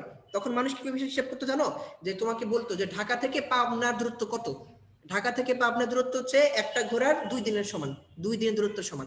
এইভাবে কিন্তু হিসাব করতো। বা এখনো তুমি দেখবা যে যাদের নানি দাদিরা আছে, এখনো বেঁচে আছে, ওনারা কিন্তু ওনাদের সময় যে গরুর গাড়িতে চলতো, ওনারা কিন্তু এইভাবে হিসাব করতো আগের দিনে, যে আচ্ছা এখান থেকে এখানে যে ঢাকা থেকে পাবনা দূরত্ব কতটুকু, তখন বলতো যে হেঁটে গেলে হচ্ছে 4 দিনের দূরত্ব, গরুর গাড়িতে গেলে হচ্ছে 5 দিনের দূরত্ব বা 2 দিনের দূরত্ব। ঠিক একই আমাদের দেশে গরুর গাড়িটা চলন ছিল, আর ওয়েস্টার্ন কান্ট্রিগুলোতে ওখানে হচ্ছে ঘোড়ার চলন ছিল। ওখানে হিসাব করতে এইভাবে, যে নিউ ইয়র্ক থেকে লন্ডনের দূরত্ব হচ্ছে ঘোড়ার 27 দিনের দূরত্ব, মানে একটা ঘোড়া 27 দিন টানা চললে যে দূরত্ব অতিক্রম করবে সেটাই হচ্ছে লন্ডন থেকে নিউ ইয়র্কের দূরত্ব। অথবা এরকম যে এই কাজটা করতে, ধরো এরকম একটা কৃষক, সে কি করলো, ধরো একজন হচ্ছে একটা মিল আছে, সে কি করে, সে ধান ভাঙায় দেয়। সে এসে তোমাকে বললো যে আমার এতগুলা ধান আছে, আমার কাছে 40 মণ ধান আছে, এই ধান ভাঙাইতে আপনার কতদিন লাগবে? সে তখন হিসাব করতো যে আচ্ছা আমার কাছে 5টা ঘোড়া আছে, একটা ঘোড়া কতটুকু করতে পারে। তখন সে বললো যে আচ্ছা ঠিক আছে, আমার একটা ঘোড়া পাওয়ার আছে এতটুকু, তাহলে এটা আমি 5 দিনে করে দিতে পারবো, মানে এটা 5 ঘোড়ার সমান। তার মানে এই অশ্ব ক্ষমতা, এই কথাটা আসছে ওই যে আগের যে হিসাব ছিল সেখান থেকে, যে একটা ঘোড়া যতটুকু কাজ করতে পারে সেটা হচ্ছে অশ্ব ক্ষমতা। তাহলে এরকম যে একটা ঘোড়া কতটুকু কাজ করতে পারে, সে প্রতি সেকেন্ডে 746 জুল কাজ করতে পারে, ওইটাকে তখন হর্স পাওয়ার বা অশ্ব ক্ষমতা বলে। সেই কত আগের কথা, দেখো পৃথিবী কত আগায় গেছে, কিন্তু এখন আমরা সেই ঘোড়ার মায়া ছাড়তে পারি নাই। এই এক অশ্ব ক্ষমতা হচ্ছে 746 ওয়াট। এটা গত বছরের প্রশ্ন, গত বছর আসছে। তারপর হচ্ছে ক্ষমতা, বল ও বেগের সম্পর্ক কি, এটা আমি একটু আগে পড়ায় ফেলছি, যে পি সমান সমান হচ্ছে এফ ইন্টু ভি। ঠিক আছে। আচ্ছা, তারপর হচ্ছে ক্ষমতা সমান সমান হচ্ছে প্রযুক্ত বল ইনটু বস্তুর বেগ। তাহলে ক্ষমতার অনেক কিছু আমরা পড়ে ফেলছি, কিন্তু একটা জিনিস এখনো বাকি আছে, সেটা হচ্ছে আমরা মনে আছে আবর্ত ঘূর্ণন গতি ক্ষেত্রে কাজ করছিলাম। তাহলে ঘূর্ণনের জন্য কাজ করছো, ঘূর্ণনের জন্য ক্ষমতা পড়বে না? ঘূর্ণনের জন্য আমরা এখন ক্ষমতা পড়ব। খেয়াল করে দেখো, ঘূর্ণনের জন্য আমরা কাজে কি বলছিলাম, যে ঘূর্ণনের জন্য কাজ হচ্ছে টর্ক ইনটু কৌণিক সরণ। তাহলে কাজ হচ্ছে টর্ক ইনটু কৌণিক সরণ, আর ক্ষমতা হচ্ছে একক সময়ের কাজ। তার মানে কি, সময় দিয়ে ভাগ করতে হবে। তাহলে ক্ষমতা পি সমান সমান হচ্ছে ডাব্লিউ বাই টি। তাহলে ক্ষমতা পি সমান সমান হচ্ছে ডাব্লিউ বাই টি। তার মানে টর্ক ইনটু কৌণিক সরণ ডিভাইডেড বাই সময়। কৌণিক সরণকে সময় দিয়ে ভাগ, এটা কার সংজ্ঞা? এটা কৌণিক বেগের সংজ্ঞা। তাহলে আমরা বলতে পারি ক্ষমতা পি সমান সমান হচ্ছে টর্ক ইনটু কৌণিক বেগ। ঠিক আছে? তাহলে ঘূর্ণনের ক্ষেত্রে কাজ হচ্ছে টর্ক ইনটু কৌণিক সরণ, আর ঘূর্ণনের ক্ষেত্রে ক্ষমতা হচ্ছে একক সময়ে কাজ। তার মানে টর্ক ইনটু কৌণিক সরণ ডিভাইডেড বাই সময়, তার মানে টর্ক ইনটু কৌণিক বেগ। শেষ। ওকে, কর্মদক্ষতা কি বলে? সরবরাহকৃত শক্তি আর কাজে পরিণত হওয়ার শক্তি, মানে কার্যকর শক্তিকে মোট সরবরাহকৃত শক্তি দিয়ে ভাগ করলে যা পাওয়া যায় সেটাকে কর্মদক্ষতা বলে। কর্মদক্ষতাকে প্রকাশ করা হয় কি দিয়ে? কর্মদক্ষতাকে প্রকাশ করা হয় ইটা দিয়ে। ইটা একক কি? একক হচ্ছে এইচপি বা হর্স পাওয়ার। কর্মদক্ষতাকে প্রকাশ করা ইটা দিয়ে, একক হচ্ছে হর্স পাওয়ার। আচ্ছা, এখন কিছু প্রশ্ন আসে, সেটা হচ্ছে যে ভাইয়া আমাদের বইতে তো অনেক বড় বড় অঙ্ক আছে, কুয়ার অঙ্ক আছে, যে তারপর হচ্ছে অশ্ব ক্ষমতার অঙ্ক আছে, ক্ষমতার অঙ্ক আছে, এগুলো করতে হবে না? এগুলো করতে হবে না। তোমাদের এই চ্যাপ্টার থেকে ক্ষমতার জন্য শুধু একটা অঙ্ক করতে হবে, এটা আমি দেখাই দিব। আমি যে কয়টা অঙ্ক ক্লাসে করাইছি এর বাইরে এক্সট্রা কোনো অঙ্ক এই চ্যাপ্টার থেকে করবা না। যে কয়েকটা অঙ্ক করেছি এই কয়েকটা অঙ্ক মোর দ্যান এনাফ। এর বাইরে অন্য কোনো বই থেকে, ইসাক স্যারের বই তো না, অন্য কোনো বই থেকে অন্য কোনো ম্যাথ করা দরকার নেই। যতটুকু করেছি মোর দ্যান এনাফ, এর বাইরে অন্য কোনো ম্যাথ আসবে না। ঠিক আছে? আর হাবিজাবি কোনো প্রশ্ন করবা না, হাবিজাবি কোনো জিনিসও করবা না, যতটুকু পড়েছি মোর দ্যান এনাফ। তাহলে আমরা ক্লাসের মোটামুটি একদম লাস্ট দিকে চলে আসছি। কাজ ক্ষমতা একটা পার্থক্য আছে, এটা তোফাজ্জল স্যারের বইতে আছে, এটা জাস্ট কম্পেয়ার করার জন্য। যে কাজ মানে কি? কাজ হচ্ছে বল ও বলের অভিমুখে সরণরূপাংশের গুণফল। ক্ষমতা হচ্ছে 1 সেকেন্ডে কাজ করার যে ক্ষমতা সেটা। কাজের মাত্রা হচ্ছে ml2 t ইনভার্স 2, ক্ষমতার মাত্রা হচ্ছে ml2 t ইনভার্স 3। কাজের একক জুল, ক্ষমতার একক ওয়াট। কাজ পরিমাপ করতে কিন্তু কোনো সময় লাগে না, আর ক্ষমতা পরিমাপ করতে অবশ্যই অবশ্যই সময় লাগবে। তাহলে কাজ ক্ষমতার পার্থক্য পড়া শেষ। ঝটপট দুইটা প্রশ্ন আছে, অ্যানসার দিয়ে ফেলো।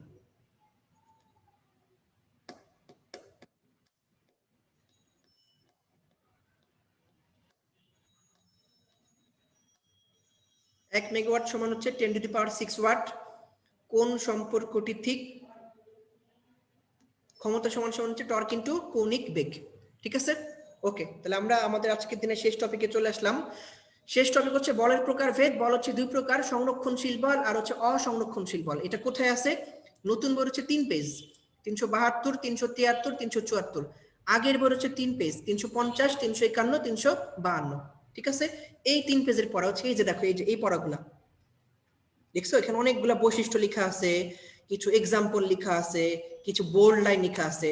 সেই সাথে তপন স্যারের বই 340 নাম্বার পেজে, তপন স্যারের বই 340 নাম্বার পেজে অসংরক্ষণশীল বলে কিছু এক্সট্রা এক্সাম্পল দেয়া আছে। তাহলে আমরা কি করব? আমরা ইসাক স্যার আর তপন স্যার দুই স্যারের বই একসাথে করে এই বক্সটা পড়ে ফেলবো কম্পানিয়ন বুকের 62 নাম্বার পেজ থেকে। এটা আমরা পড়ে ফেলবো কম্পানিয়ন বুকের 62 নাম্বার পেজ থেকে। ঠিক আছে? তাহলে আসো আমরা পড়ে ফেলি।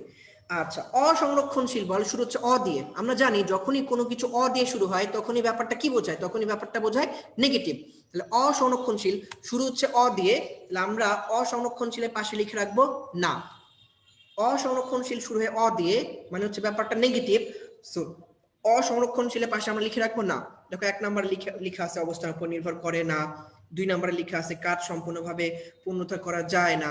4 নম্বরে লিখা আছে সংরক্ষিত হয় না।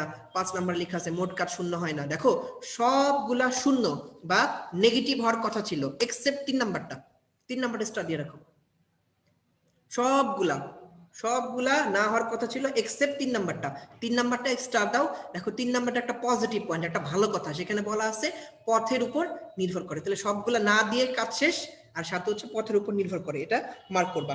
নিচে কিছু এক্সাম্পল দেয়া আছে। এক্সাম্পল আমরা শুধু এক পাশে পড়বো, আমরা শুধু অসংরক্ষণশীল এক্সাম্পলটাই পড়বো। এটা মনে রাখার সূত্র হচ্ছে সৎ ঘষা। অসংরক্ষণশীলের এক্সাম্পল মনে রাখার সূত্র হচ্ছে সৎ ঘষা।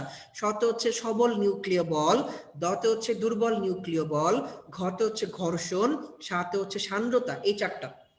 তাহলে অসংরক্ষণশীল বল হচ্ছে 4টা। কি কি? সতে হচ্ছে সংরক্ষণশীল সবল নিউক্লিয় বল, দতে হচ্ছে দুর্বল নিউক্লিয় বল, ঘতে হচ্ছে ঘর্ষণ, সাথে হচ্ছে সান্দ্রতা। এই 4টা হচ্ছে সংরক্ষণশীল বল। সরি, এই চারটা হচ্ছে অসংরক্ষণশীল বল। তাহলে এই চারটা বাদে বাকি যা কিছু আছে সবকিছু হচ্ছে সংরক্ষণশীল বল। তাহলে অসংরক্ষণশীল আমরা মনে রাখছিলাম না দিয়ে, সবকিছু নেগেটিভ। আর সংরক্ষণশীল আমরা মনে রাখবো পজিটিভ দিয়ে। সংরক্ষণশীলের পাশে লেখো প্লাস, সংরক্ষণশীলের পাশে লেখো প্লাস। প্লাস মানে কি? সবগুলা ভালো কথা, অবস্থানের উপর নির্ভর করে, কাজ পূর্ণতা করা যায়, সংরক্ষিত হয়, শূন্য হয়, সবগুলা ভালো কথা হওয়ার কথা ছিল, এক্সেপ্ট 3 নাম্বারটা। দেখো 3 নাম্বারটা একটা পচা কথা। 3 নাম্বারে কি বলছে? যে পথের উপর নির্ভর করে না। সো 3 নাম্বারটা স্টার দাও। তাহলে অসংরক্ষণশীলে সবগুলা নেগেটিভ, শুধু একটা পজিটিভ, কোনটা? পথের উপর নির্ভর করে। সংরক্ষণশীলে সবগুলা পজিটিভ, শুধু একটা নেগেটিভ, কোনটা? পথের উপর নির্ভর করে না। তাহলে দেখো এত বড় একটা বক্স পড়া শেষ, সবগুলো কথা মনে না রাখলেও চলতেছে। একটাই সবকিছু না, শুধু একটা হ্যাঁ, আর একটাই সবগুলা পজিটিভ, শুধু একটা হচ্ছে নেগেটিভ। ঠিক আছে, তাহলে এক্সাম্পলও পড়া শেষ। দেখো 3 পেজের পড়া আমাদের ছোট্ট একটা বক্স দিয়ে কভার হয়ে গেল। ওকে, আচ্ছা ঠিক আছে। তারপর আমি যে বলছিলাম যে ক্ষমতা শুধু একটা অঙ্ক করবা। নতুন বইতে ইসাক স্যার এই অঙ্কটা 2বার দিছে। কেন দিছে আমি জানি না। নতুন বইতে ইসাক স্যার এই অঙ্কটা 2বার দিছে। একবার 357 নাম্বার পেজে দিছে, আরেকবার 374 নাম্বার পেজে দিছে। আর পুরানো বইতে অঙ্কটা একবারই আছে। তাহলে নতুন বইতে যেহেতু অঙ্কটা 2বার আসছে, সো এটা কিন্তু সরাসরি তুলে দেওয়ার একটা পসিবিলিটি আছে। ছোট্ট একটা অঙ্ক, 3 লাইনের অঙ্ক, স্যার দেখবে আর এটা তো কোনো অঙ্ক, তো একদম সহজ, এটা এমনি পারবে পোলাপান। সো এটা কিন্তু সরাসরি তুলে দেওয়ার একটা পসিবিলিটি আছে। সো এটা একটু মনে রাখবা। 270 কেজির জন্য 264.6, একদম সোজা। এরপর দেখো ইসাক স্যারের পরে গাণিতিক সূত্র। দেখো প্রত্যেকটা সূত্র আমি তোমাকে ধরে ধরে পড়াই দিছি, প্রত্যেকটা আমার পড়ানো শেষ, যা যা সূত্র ছিল। তারপর হচ্ছে বাকি থাকলো তপন স্যারের বইয়ের পড়া। তপন স্যারের বইয়ের গাণিতিক উদাহরণ 5.1, সেখানে একটা অঙ্ক বলা আছে, 2 নিউটন বল কোন নির্দিষ্ট ভরের দিকের সাথে 60 ডিগ্রি কোণ উৎপন্ন করে 5 মিটার দূরে সরে গেল, কাজের পরিমাণ কত? সূত্র হচ্ছে এফ এস কস থিটা, শুধু মান বসাবা। এফ এর মান হচ্ছে 2, এস এর মান হচ্ছে 5, কস 6 ডিগ্রির মান হচ্ছে হাফ। তাহলে 5 দুগুণা 10, হাফ দিয়ে গুণ করলে হচ্ছে 5 জুল। কাজ শেষ। 5.2, কাজের পরিমাণ নির্ণয় করো। দেয়া আছে এফ এর মান, দেয়া আছে আর এর মান। আমি বলছি যে কাজ হচ্ছে একটা স্কেলার রাশি। স্কেলার রাশির জন্য কি করতে হয়? ডট গুণ করতে হয়। ডট গুণে কি করতে হয়? সহগগুলা গুণ করতে হয়। তাহলে আই এর সাথে আই গুণ করব, এই যে 12 সাথে 4 গুণ, প্লাস জে এর সাথে জে গুণ করব, তাহলে মাইনাস 6 এর সাথে 4 গুণ, কে এর সাথে কে গুণ করব, 4 এর সাথে মাইনাস 2 গুণ, তাহলে 48 মাইনাস 24 মাইনাস 8, আলটিমেটলি ক্যালকুলেশন করে করলে 16 জুল। ঠিক আছে, তাহলে আমরা তপন স্যারের বইতে যেগুলো ছিল সেটা পড়া শেষ। তাহলে এবার আমরা দেখি যে এই চ্যাপ্টারের অধ্যায় গ্রেডিং এ কি দেয়া ছিল। এই চ্যাপ্টারের অধ্যায় গ্রেডিং এ গ্রেড 1 ছিল কাজ ও শক্তির সার্বজনীন ধারণা। আমরা কাজের প্রত্যেকটা জিনিস, দেখো ধ্রুববল কর্তৃকৃত কাজ, শক্তির প্রকার ও রূপান্তর, কাজ শক্তি উপপাদ্য, স্থির শক্তির প্রকারভেদ, ক্ষমতা, প্রত্যেকটা পেজ আমি তোমাকে ধরে ধরে পড়াই দিছি। গ্রেড 2 তে কি ছিল? পরিবর্তনশীল বল কর্তৃকৃত কাজ, তারপরে ছিল হচ্ছে গতিশক্তি, তারপর কি ছিল? সংরক্ষণশীল অসংরক্ষণশীল বলের বৈশিষ্ট্য। প্রত্যেকটা পয়েন্ট আমি তোমাকে ধরে ধরে পড়াই দিচ্ছি। তপন স্যারের বই থেকে মাত্র 4টা ম্যাথ ছিল। দেখো 4টা ম্যাথ কিন্তু আমি তোমাকে ক্লাসের মধ্যে শেষ করে দিয়েছি পড়ানো। তার মানে ultimately Isak sir, Tapan sir সবগুলো বই তোমার পড়া শেষ। তো ফজল স্যার থেকে 2-1টা কথা ছিল, সেটা কিন্তু আমি ক্লাসের মধ্যেই পড়াই দিয়েছি। তার মানে আজকে লেকচারের জন্য তপন স্যার বা তোফাজ্জল স্যারের বই খোলার কোনো দরকারই নাই।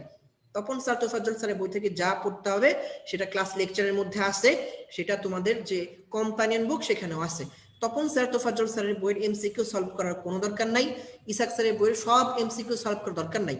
যেসব এমসিকিউ বইয়ের ভিতরে আছে, যেসব এমসিকিউর অ্যান্সার ছোট ছোট অ্যান্সার যেগুলো সরাসরি বইয়ের ভিতরে আছে, শুধুমাত্র সেগুলো তুমি চাইলে যদি সময় পাও তাহলে সলভ করবা। সময় যদি না পাও সলভ করার দরকার নাই। সময় যদি না পাও সলভ করার দরকার নাই, কারণ ইসাক স্যারের এমসিকিউতে যা যা বলা আছে সবকিছু আমি তোমাকে ক্লাসের মধ্যে ধরে ধরে ধরে পড়াই দিছি। যেগুলো মেডিকেল ভর্তি পরীক্ষা আসার মতো সবগুলা ক্লাসের মধ্যে পড়ানো শেষ। তার মানে আলটিমেটলি ইসাক তপন তোফাজ্জল সবকিছুই পড়ানো শেষ। তাহলে আজকে ক্লাস শেষ। তোমাদের বাকি যে কথাবার্তা সেটা হচ্ছে কিছু কোশ্চেন ব্যাংকের কিছু যেগুলা বিগত বছরের প্রশ্ন, তারপর তোমাদের যে পরীক্ষা থাকবে সে পরীক্ষা যদি কোনো সমস্যা থাকে সেগুলা, তারপর যদি ধরো কোনো হচ্ছে প্রশ্ন নিয়ে কোনো ঝামেলা থাকে সেগুলা তো কালকে তো আবার দেখা হবে। কালকে যে ক্লাস হবে সেখানে আমি বাকিগুলা সলভ করে দিব। সো এটা নিয়ে আশা করি কোনো সমস্যা হবে না। আর আজকের লেকচার পড়ানোর উদ্দেশ্য হচ্ছে একটাই, এই লেকচারে 100-100 পাওয়ার কোনো ব্যাপার না। তুমি যদি 100-100 পাও, 110 পাও, আমার কিছু যায় আসে না। কারণ হচ্ছে আমি তোমাকে ডেইলি এক্সামে 100 পাওয়ানোর জন্য পড়াই নাই।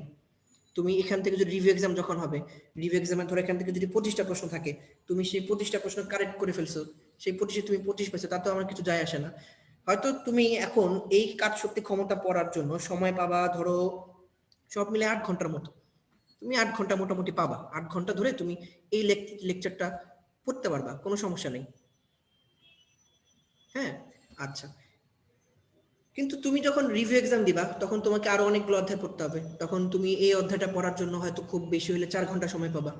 তারপরে তোমার যখন কয়েকদিন পরে মডেল টেস্ট শুরু হবে তখন হচ্ছে কি হবে, তখন হচ্ছে পেপার ফাইনাল হয়, physics first paper final, physics second paper final. First paper যে ফাইনাল সেটার সময় হয়তো তুমি এই অধ্যায়টা পড়ার জন্য সবচেয়ে বেশি খুব বেশি 2 ঘন্টা পাবা। তারপর যখন তোমার হচ্ছে সাবজেক্ট ফাইনাল হবে ফার্স্ট পেপার সেকেন্ড পেপার মিলে, তখন হয়তো তুমি এই চ্যাপ্টারটা পড়ার জন্য হয়তো কত 1 ঘন্টা হয়তো পাবা। তারপর যখন মডেল টেস্ট শুরু হবে তখন এই চ্যাপ্টার পড়ার জন্য তুমি হয়তো আধা ঘন্টা পাবা। আর পরীক্ষার আগের যে রাত, পরীক্ষার আগের যে 1-2 দিন, তখন তুমি এই চ্যাপ্টারটা পড়ার জন্য সর্বোচ্চ 10 থেকে 15 মিনিট পাবা। আমার আজকের এই লেকচার নেওয়ার উদ্দেশ্য ছিল হচ্ছে এটা, আমি সবসময় কথাটা বলি যে আমি যখনই কোনো একটা লেকচার নেই সেই ক্লাস নেওয়ার উদ্দেশ্য থাকে হচ্ছে একটাই, সেটা হচ্ছে ওই যে পরীক্ষার আগের রাতের বা আগের দিনের আগের দিন সেটার 10 মিনিট বা 15 মিনিট, ওই 10 মিনিট বা 15 মিনিট তুমি যেন পাজল হয়ে না যাও, জানলা এটা এটা এখানে আছে, এটা এখানে আছে, এটা ওই স্যারের বই পড়তে হবে, এই স্যারের বই পড়তে হবে, এই টপিক এখানে ছিল, এটা ছিল, তুমি যেন পাজল না হয়ে যাও। আমার মেইন উদ্দেশ্য হচ্ছে ক্লাস নেট এটাই। আমি যদি এই ক্লাস নাও নেই তাও তুমি হচ্ছে এখান থেকে যে 2টা প্রশ্ন আসবে 3টা প্রশ্ন আসবে অ্যান্সার করতে পারবে। কিন্তু আমার এই ক্লাস উদ্দেশ্য হচ্ছে এটাই। যারা অনেক ভালো স্টুডেন্ট আছে তাদের আমার এই ক্লাস নিয়ে কোনো সমস্যা নেই, তারা এই ক্লাস না করলেও এখান থেকে সব অ্যান্সার করতে পারবে। আমার কথা হচ্ছে আমার মতো যারা হচ্ছে মাঝারি স্টুডেন্ট, যাদের হচ্ছে একটু কষ্ট হয় পড়াশোনা করতে, যারা হচ্ছে মানে একটু গুছানো জিনিসগুলো পছন্দ করে, আমার লেকচার হচ্ছে তাদের জন্য।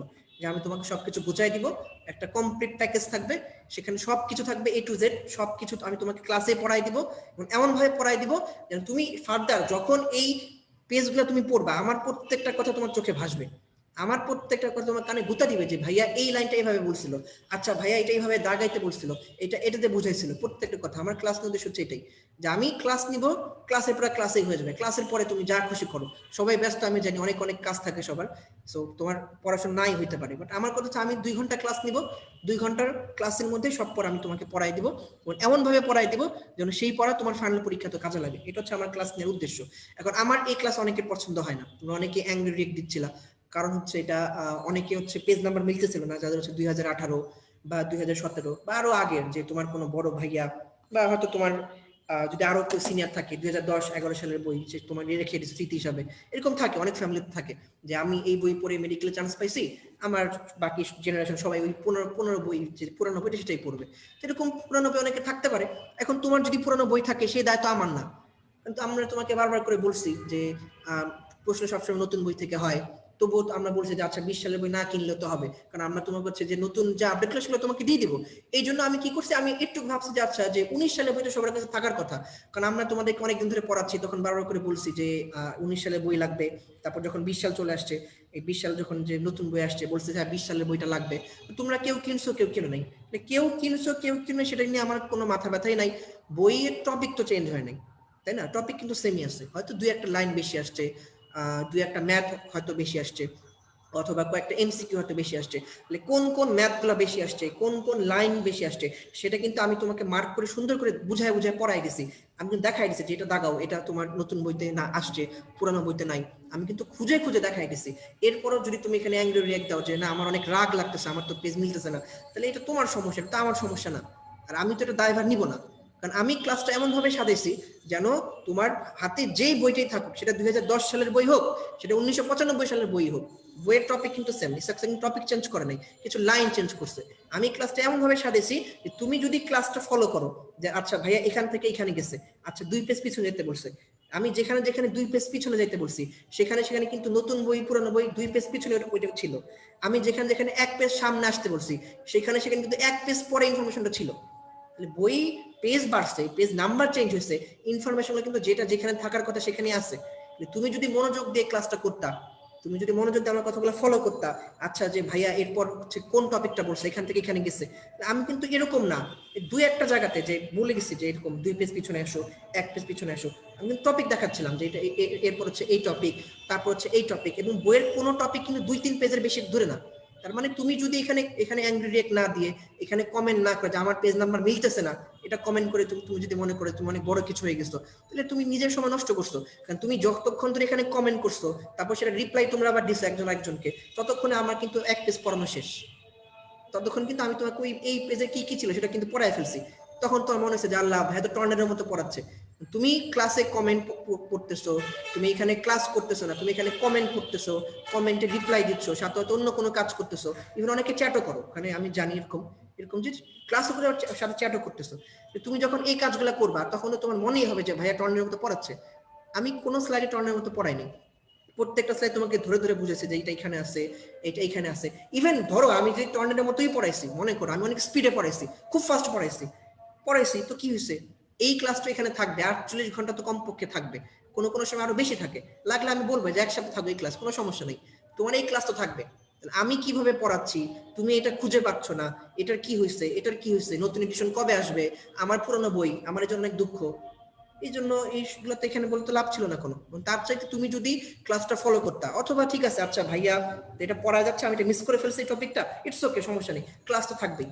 ভাইয়া এখন যেটা পড়াচ্ছে আমি সেটা একটু মনোযোগ দিয়ে শুনি, সেটা একটু মনোযোগ দিয়ে দেখি, যেটা মিস হয়ে গেছে ক্লাস তো পালায় যাচ্ছে না, আমার ক্লাস তো থাকবে, বা আমি তো কালকে আবার আসবোই, তোমার যদি কোনো সমস্যা থাকে এটা বুঝে না আবার বুঝিয়ে দেন, ঠিক আছে তুমি আবার ক্লাসটা করো, ক্লাস তো থাকবে, একটু কষ্ট করে টেনে ক্লাসটা করো, যতটুকু পার্ট তুমি বোঝেন ওটুকু পার্ট করো, কোনো সমস্যা তো নাই, কিন্তু ফ্রি, এমন তো না যে আবার ক্লাস করলে তোমাকে আবার পেমেন্ট দিতে হবে, তাও তো না। এই যে এই অভ্যাসগুলা, এগুলো যদি তুমি ত্যাগ না করো, আর কবে ত্যাগ করবে? আমরা তো সেই অনেক আগে থেকে বলে যাচ্ছি একই অবস্থা।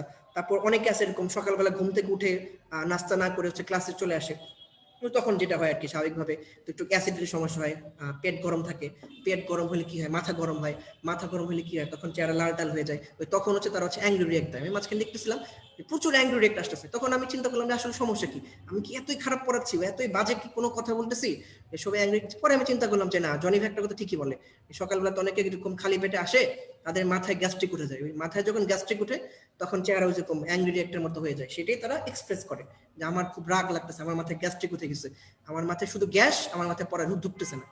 তোমার মাথায় যদি গ্যাস থাকে তাহলে সেটার জন্য কি করতে হবে, খাবার দাবার খাইতে হবে, খাবার দাবার খেয়ে রিল্যাক্স করে তারপর হচ্ছে ক্লাসে আসতে হবে, তারপর ক্লাস করতে হবে। তোমার যদি আমার ক্লাস পছন্দ না হয় ইটস ওকে, ক্লাস করার দরকার নাই, তুমি হয়তো আমার থেকে আরো ভালো এই ক্লাস চ্যাপ্টার বুঝাতে পারো, ক্লাস করার দরকার নাই তো, কোনো দরকার নেই। আমি তো বলছি এই ক্লাস যদি তুমি নাও করো তুমি এমনি পাবা 2 নাম্বার 3 নাম্বার, কি আবার 100 নাম্বারের পরীক্ষা 80 পেলে ডিএমসি, 60 পেলে মেডিকেলের চান্স হয়। আমার এই অধ্যায় থেকে 3টা প্রশ্ন আসলো, তুমি বললে আপনার আমার পছন্দ হয়নি, আপনার যে চুল নাই মাথায়, আপনার চেহারায় যে চশমা এরকম পছন্দ হয়নি, আপনি ভিতরে একটা কালো গেঞ্জি পরছেন, এটা কেন কালো পরছেন, এটা লাল পরেন নাই কেন, উপরে এটা বোতাম লাগান নাই কেন, আপনার আমার আপনার চেহারা আমার পছন্দ হয়নি, নাই হইতে পারে, আমি তো মানুষ, আমার তো ভুল থাকবে, তুমি আমার ক্লাস না করো, কোনো সমস্যা তো নাই আমার। বাট আমার ক্লাস যাদের দরকার ছিল, তুমি কে সেই ক্লাস ডিস্টার্ব করার? তোমাকে তো অনেকবার বলা হয়েছে তাই না, তুমি সেখানে এসে অ্যাঙ্গেল রেক দিচ্ছ, সেখানে তুমি উল্টাপাল্টা কম, তুমি কে? তোমার মেডিকেলে পড়া নাই দরকার লাগতে পারে, বাট আমার এখানে তো আরো অনেক স্টুডেন্ট আছে যারা ডিএমসিতে আসবে, যারা মেডিকেলে চান্স পাবে, যারা হচ্ছে ফ্যামিলির একমাত্র ছেলে মেয়ে, অনেক অনেক পুর ফ্যামিলির ছেলে মেয়ে এখানে আছে, যাদের একদম ভরসা হচ্ছে এই ছেলেটা বা এই মেয়েটা, পুরো ফ্যামিলি সবকিছু এর উপর দিয়ে দিচ্ছে, যা কিছু আছে। বাবা যদি মাসে 10,000 টাকা ইনকাম করে, 8,000 টাকা মেয়ের পিছনে খরচ করছে, বাবা তুমি ভালো করে পড়াশোনা করো, নতুন ফোন কিনে দিছে, বাবা নিজে ফোন না কিনে নতুন ফোন কিনে দিছে, এরকম ঘটনা ঘটতেছে তো। আমরা তো ওদের জন্যই পড়াচ্ছি, তুমি অনেক বড় লোক, তোমার মেডিকেলে না পড়লে হবে, তোমার অনেক কিছু আছে, তোমার জন্য মেডিকেল না, তুমি কষ্ট কেন করতেছো? মেডিকেল তো অনেক কষ্টের জায়গা, যারা ক্লাস করতেছে মনোযোগ দিয়ে অনেক কষ্ট করে তো করতেছে, তুমি কেন তাদেরকে ডিস্টার্ব করছো? তোমার ক্লাস পছন্দ না, বের হয়ে যাও এখান থেকে, তোমার মেডিকেল পছন্দ না, বের হয়ে যাও মেডিকেল থেকে, সমস্যা তো নাই, তুমি কেন ক্লাসে এসে ডিস্টার্ব করলা? তোমাকে অনেকবার বলা হয়েছে, আমি আসলে খেপতাম না, আমি সবসময় কুল থাকি, আমি আজকে খেপে গেছি, আই এম রিয়েলি সরি, আমি আসলে খুবই সরি এটা নিয়ে, সবকিছু নিয়ে। বাট আমার মনে হয়েছে এটাই যে ব্লক হচ্ছে আর কি চাইলেই করা যায়, এটা কোনো ব্যাপার না, চাইলে আমার হাতে অপশন আছে, আমি চাইলে এখান থেকে ব্লক করে দিতে পারি, কোনো সমস্যা না, ইটস ওকে, ব্লক করে দিছি, তুমি কি করতে পারো, আমাকে কিছু বলতে পারবা? আমার মন চাইছে আমার তোমাকে পছন্দ হয় না, তোমার কমেন্ট পছন্দ হয় নাই, তোমার যেমন আমাকে পছন্দ হয় নাই, তুমি আমাকে যা খুশি তা বলে যাবা, আমারও তোমাকে পছন্দ হয় না, তোমাকে ব্লক করে দিব, তুমি ফিউচারে আমার কোনো ক্লাস করতে পারবে না, কোনো সমস্যা আছে? কোনো সমস্যা নেই, তাইলে তো তোমার ব্যবহার, তোমার আচরণ তোমার ফ্যামিলিকে কি করে, যেটাকে বলে আর কি, যে তোমার ফ্যামিলিকে প্রকাশ করে আর কি, এটা হচ্ছে ব্যবহার এবং সে পরিচয়। তোমার যে ব্যবহার সেটা তোমার ফ্যামিলিকে প্রকাশ করে, তোমার ফ্যামিলিকে রিপ্রেজেন্ট করে। সো নিজের ব্যবহার দিয়ে এটা অনেকবার বলা হয়েছে, অনেকবার বলা হয়েছে, জনি ভাই সে অনেকবার বলছে, অনেকবার তোমাদেরকে ব্লক করা হয়েছে, আমার আগের ক্লাসে আমি দেখছিলাম এরকম কিছু কমেন্ট, আমার নামগুলো মনে আছে কারা কারা সেই কাজগুলো করছে, তাদের কয়েকজনকে ব্লক করা হয়েছিল, তাদেরকে আবার আনব্লক করা হয়েছে, তারা আজকেও সেম কাজ করছো, আমি সব কি খেয়াল করছি, আমি পড়াইছি প্লাস কমেন্ট দেখছি কে কে বলছো না বলছো, ইচ অ্যান্ড এভরিথিং। আমার কথা হচ্ছে এটা যে সহজ কথা হচ্ছে এটাই, আজকের পর থেকে আমি বলে রাখতেছি পরশু দিনে ক্লাসে আমি নিব, কালকের সব ক্লাস আমি নিব, তারপরের দিনে ক্লাস আমি নিব, তোমাদের সাথে নেক্সট যে 3টা ক্লাস সব ক্লাসে আমার। সো আমার ক্লাস যদি কারো পছন্দ না হয় it's okay, you are not welcome, তোমার আমার ক্লাস করতে হবে না। কিন্তু আমার ক্লাসে এসে তুমি বাকিদের ডিস্টার্ব করবা, আমার ক্লাসে এসে তুমি হচ্ছে অ্যাংরি রিয়েক্ট দিবা না কি দিবা, এটা কোনো লাভ রিয়েক্ট দেওয়া লাগবে না, কোনো রিয়েক্ট দেওয়া লাগবে না, তুমি কমেন্টে সুইপ করে ফেলো, সুইপ করে ফুল স্ক্রিনে পড়াশোনা করো, তুমি পড়াশোনা করতে আসছো, যখন আমি প্রশ্নকে উত্তর দিবা, এখানে তো গল্প করার জায়গা না, তুমি কেন এখানে গল্প করতেছো? যেটা লাস্ট ওয়ার্নিং, এরপর থেকে আসলে আর কোনো মার্সি হবে না, তোমার মেডিকেলে পাবা না পাবা এটা তোমার ইচ্ছা। আর আমার ক্লাস এটা একটাই, আমি বারবার বলছি যে যারা চান্স পাইতে চায় ওই যে শেষের যে 15 মিনিট, ওই 15 মিনিট পরে যেন তুমি এখান থেকে 2 বা 3 নাম্বার পাও, সেটার জন্য হচ্ছে আমার এই ক্লাস। আমি এই জন্য তো কষ্ট করে গুছাই দিছি, শুধু লেকচারটা না কম্পানিয়ন বুকটাও আমি নিজের হাতে করছি, ওখানে আমার যে চ্যাপ্টারটা প্রত্যেকটা জিনিস আমি সুন্দর করে গুছাই দিছি এই কারণেই যাতে তোমরা পুরো উপকৃত হও, এর থেকে বেশি কিছু না। তো তোমার ইচ্ছা হলে তুমি পড়বা, না আসলে তুমি না পড়বা, এটা তোমার ইচ্ছা। আজকের পর থেকে এটা নিয়ে আর কোনো কথা আমি বলতে চাই না, এটা অনেকবার বলছি, শুধু আমি না আমার আগে আরো অনেকেই বলছে, তারপর তোমাদের কোনো শিক্ষা হয় নাই, এই জন্য আমি এত কিছু বলছি। আমি আসলে খুবই সরি এটা নিয়ে, যারা অনেক কষ্ট করে অনেক ধৈর্য ধরে পুরো ক্লাসটা করছে, আমার মনে হয় আজকের পর থেকে এই চ্যাপ্টার নিয়ে তোমার কখনোই আর কোনোদিন কোনো সমস্যা হবে না। আশা করি সবাই ভালো থাকবা, সুস্থ থাকবা, আর নিজের ফ্যামিলিকে অবশ্যই অবশ্যই ভালো রাখার চেষ্টা করবা, নিজেরা মাস্ক পরবা, ফ্যামিলি সবাই যা তাদেরকে মাস্ক পরতে বলবা। আমি গত সপ্তাহে আমার বড় মামা মারা গেছে করোনাতে, করোনা হয়েছিল, আমরা উনি আইসিইউতে ছিল, লাইফ সাপোর্ট ছিল, টাকা কোনো অভাব ছিল না, বাট আমরা অনেকে বাঁচাতে পারি নাই, দেখতেও পারি নাই, কারণ হচ্ছে ওখান থেকে হসপিটাল থেকে নিয়ে চলে গেছে, ওখান থেকে দাফন করে দিছে। তো মানে কিছুই করার ছিল নাকি। তারপর এমন কোনো সপ্তাহ নাই, এমন কোনো ইয়ে নাই যেখানে, এমন কোনো দিন নাই যেখানে আমি শুনতেছি না প্রতিদিনই ফোন আসতেছে বা আমি জানতেছি আমার অমুক আত্মীয় অসুস্থ হয়েছে, অমুক মারা যাচ্ছে, এবং শেষমেশ আমার ঘরে এখন অ্যাটাক হয়েছে।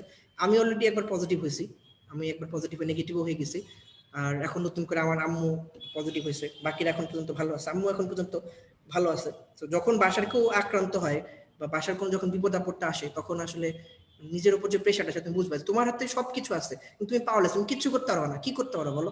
ভ্যাকসিন এখন আসে নাই, কোনো প্রপার ট্রিটমেন্ট নাই, ঢাকা শহরে কোনো আইসিইউ খালি নাই, ক্যান ইউ ইমাজিন? ঢাকা শহরের মতো একটা জায়গায় আমি গত 2 দিন ধরে একটা আইসিইউ সিট ম্যানেজ করতে পারিনি, না আমার বাসার মানুষের জন্য, আমার আত্মীয় স্বজনের জন্য। ঢাকা শহরে একটা আইসিইউ সিট ফাঁকা নেই, ঢাকা মেডিকেল মতো জায়গা, আমি ওখান থেকে পরে পাশ করে বের করে আসছি, ওখানে আমি একটা সিট ম্যানেজ করতে পারি না, এখন ঢাকা মেডিকেল কোনো আইসিইউ সিট ফাঁকা নেই, কোভিডে কোনো সিটই ফাঁকা নেই, আইসিইউ তো দূরের কথা। সিচুয়েশন খুবই খারাপ, আমরা যদি বাইরে ঘুরে বেড়াচ্ছি যেভাবে করি, খুব মানে বাজেভাবে বেরোলে নিজেরই ভয় লাগে।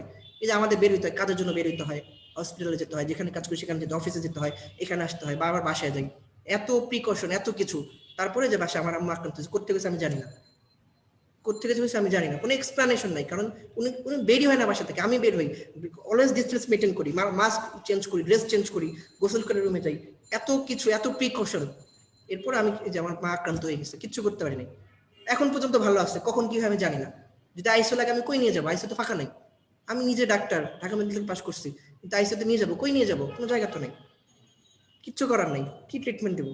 যতটুকু সিমটোমেটিক ট্রিটমেন্ট দিচ্ছি, এখন পর্যন্ত ভালো আছে, দোয়া করো যেন ভালো থাকে, নিজেরা ভালো থাকো, বাকি সবাইকে হচ্ছে ভালো মতো ভালো রাখো, বাবা মাকে বারবার করে বলবা যেন যেখানে যায়, আত্মীয় স্বজন যেখানে যায় সবাই যেন একসাথে থাকে, ভালো থাকে, মাস্ক পরে আর কি, এটা হচ্ছে মেইন কথা। আর বাবা মার সাথে বা আত্মীয় স্বজন কারোর সাথে খারাপ ব্যবহার করো না, কারোর সাথেই। 2020-এ তোমার পরীক্ষা হচ্ছে না, এইচএসসি পরীক্ষা হয় নাই, কোনো কিছু হচ্ছে না, জীবন থেমে আছে, এটা কোনো কিছু না, মেডিকেলে চান্স পাই, এটা লাইফ না, ডিএমসি দেবার এটা লাইফ না। তুমি 2020-এ এখন পর্যন্ত বেঁচে আসছো, 2020-এ এখন পর্যন্ত তোমার সব আত্মীয় স্বজনকে তুমি দেখতে পারতেছো, এটা অনেক বড় একটা ফ্যাক্ট। 2020 এটাই তোমার অ্যাচিভমেন্ট। কেউ যদি তোমাকে জিজ্ঞেস করে, সবাই বলে 2020 সালে লুজ লুজ, সব হারাই ফেলছি 2020 সালে, না তুমি এখন অনেক কিছু হারাও নাই, 2020 সালে এখন পর্যন্ত তোমার কাছ থেকে অনেক কিছু নেয় নাই, এরকম অনেক ফ্যামিলি আছে, বাবাও মারা গেছে, মাও মারা গেছে, কিচ্ছু করতে পারেনি, পুরা একদম গোষ্ঠী সাফ হয়ে গেছে করোনাতে, কিচ্ছু করতে পারেনি। তুমি এখনো তোমার বাবা মাকে দেখতে পারতেছো, বাবা মার সাথে আসো, তোমার আত্মীয় স্বজন গুলা তাদেরকে তুমি এখন দেখতে পারতেছো, আমার মামা আগের সপ্তাহে আমরা দেখছি, কথা বলছি, পরের সপ্তাহে উনি দেখতেও পারিনি, শেষ যে দেখা সেটাও দেখতে পারিনি, কিচ্ছু করার ছিল না। তো তুমি তোমার আত্মীয় স্বজনকে দেখতেছো, তোমার বাবা মাকে দেখতেছো, তারা এখন পর্যন্ত সুস্থ আছে, তুমি সুস্থ আছো, এটাই 2020 সালের অ্যাচিভমেন্ট, এটা হচ্ছে আলহামদুলিল্লাহ বলার বিষয়, যে তুমি এখন পর্যন্ত ভালো আছো তোমার ফ্যামিলি সবাইকে নিয়ে। দোয়া করবে এটাই, যেন তুমি ভালো থাকো, তোমার ফ্যামিলি সবাই ভালো থাকে।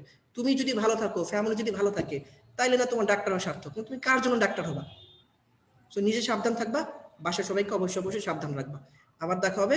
আল্লাহ হাফিজ, ভালো থাকো সবাই।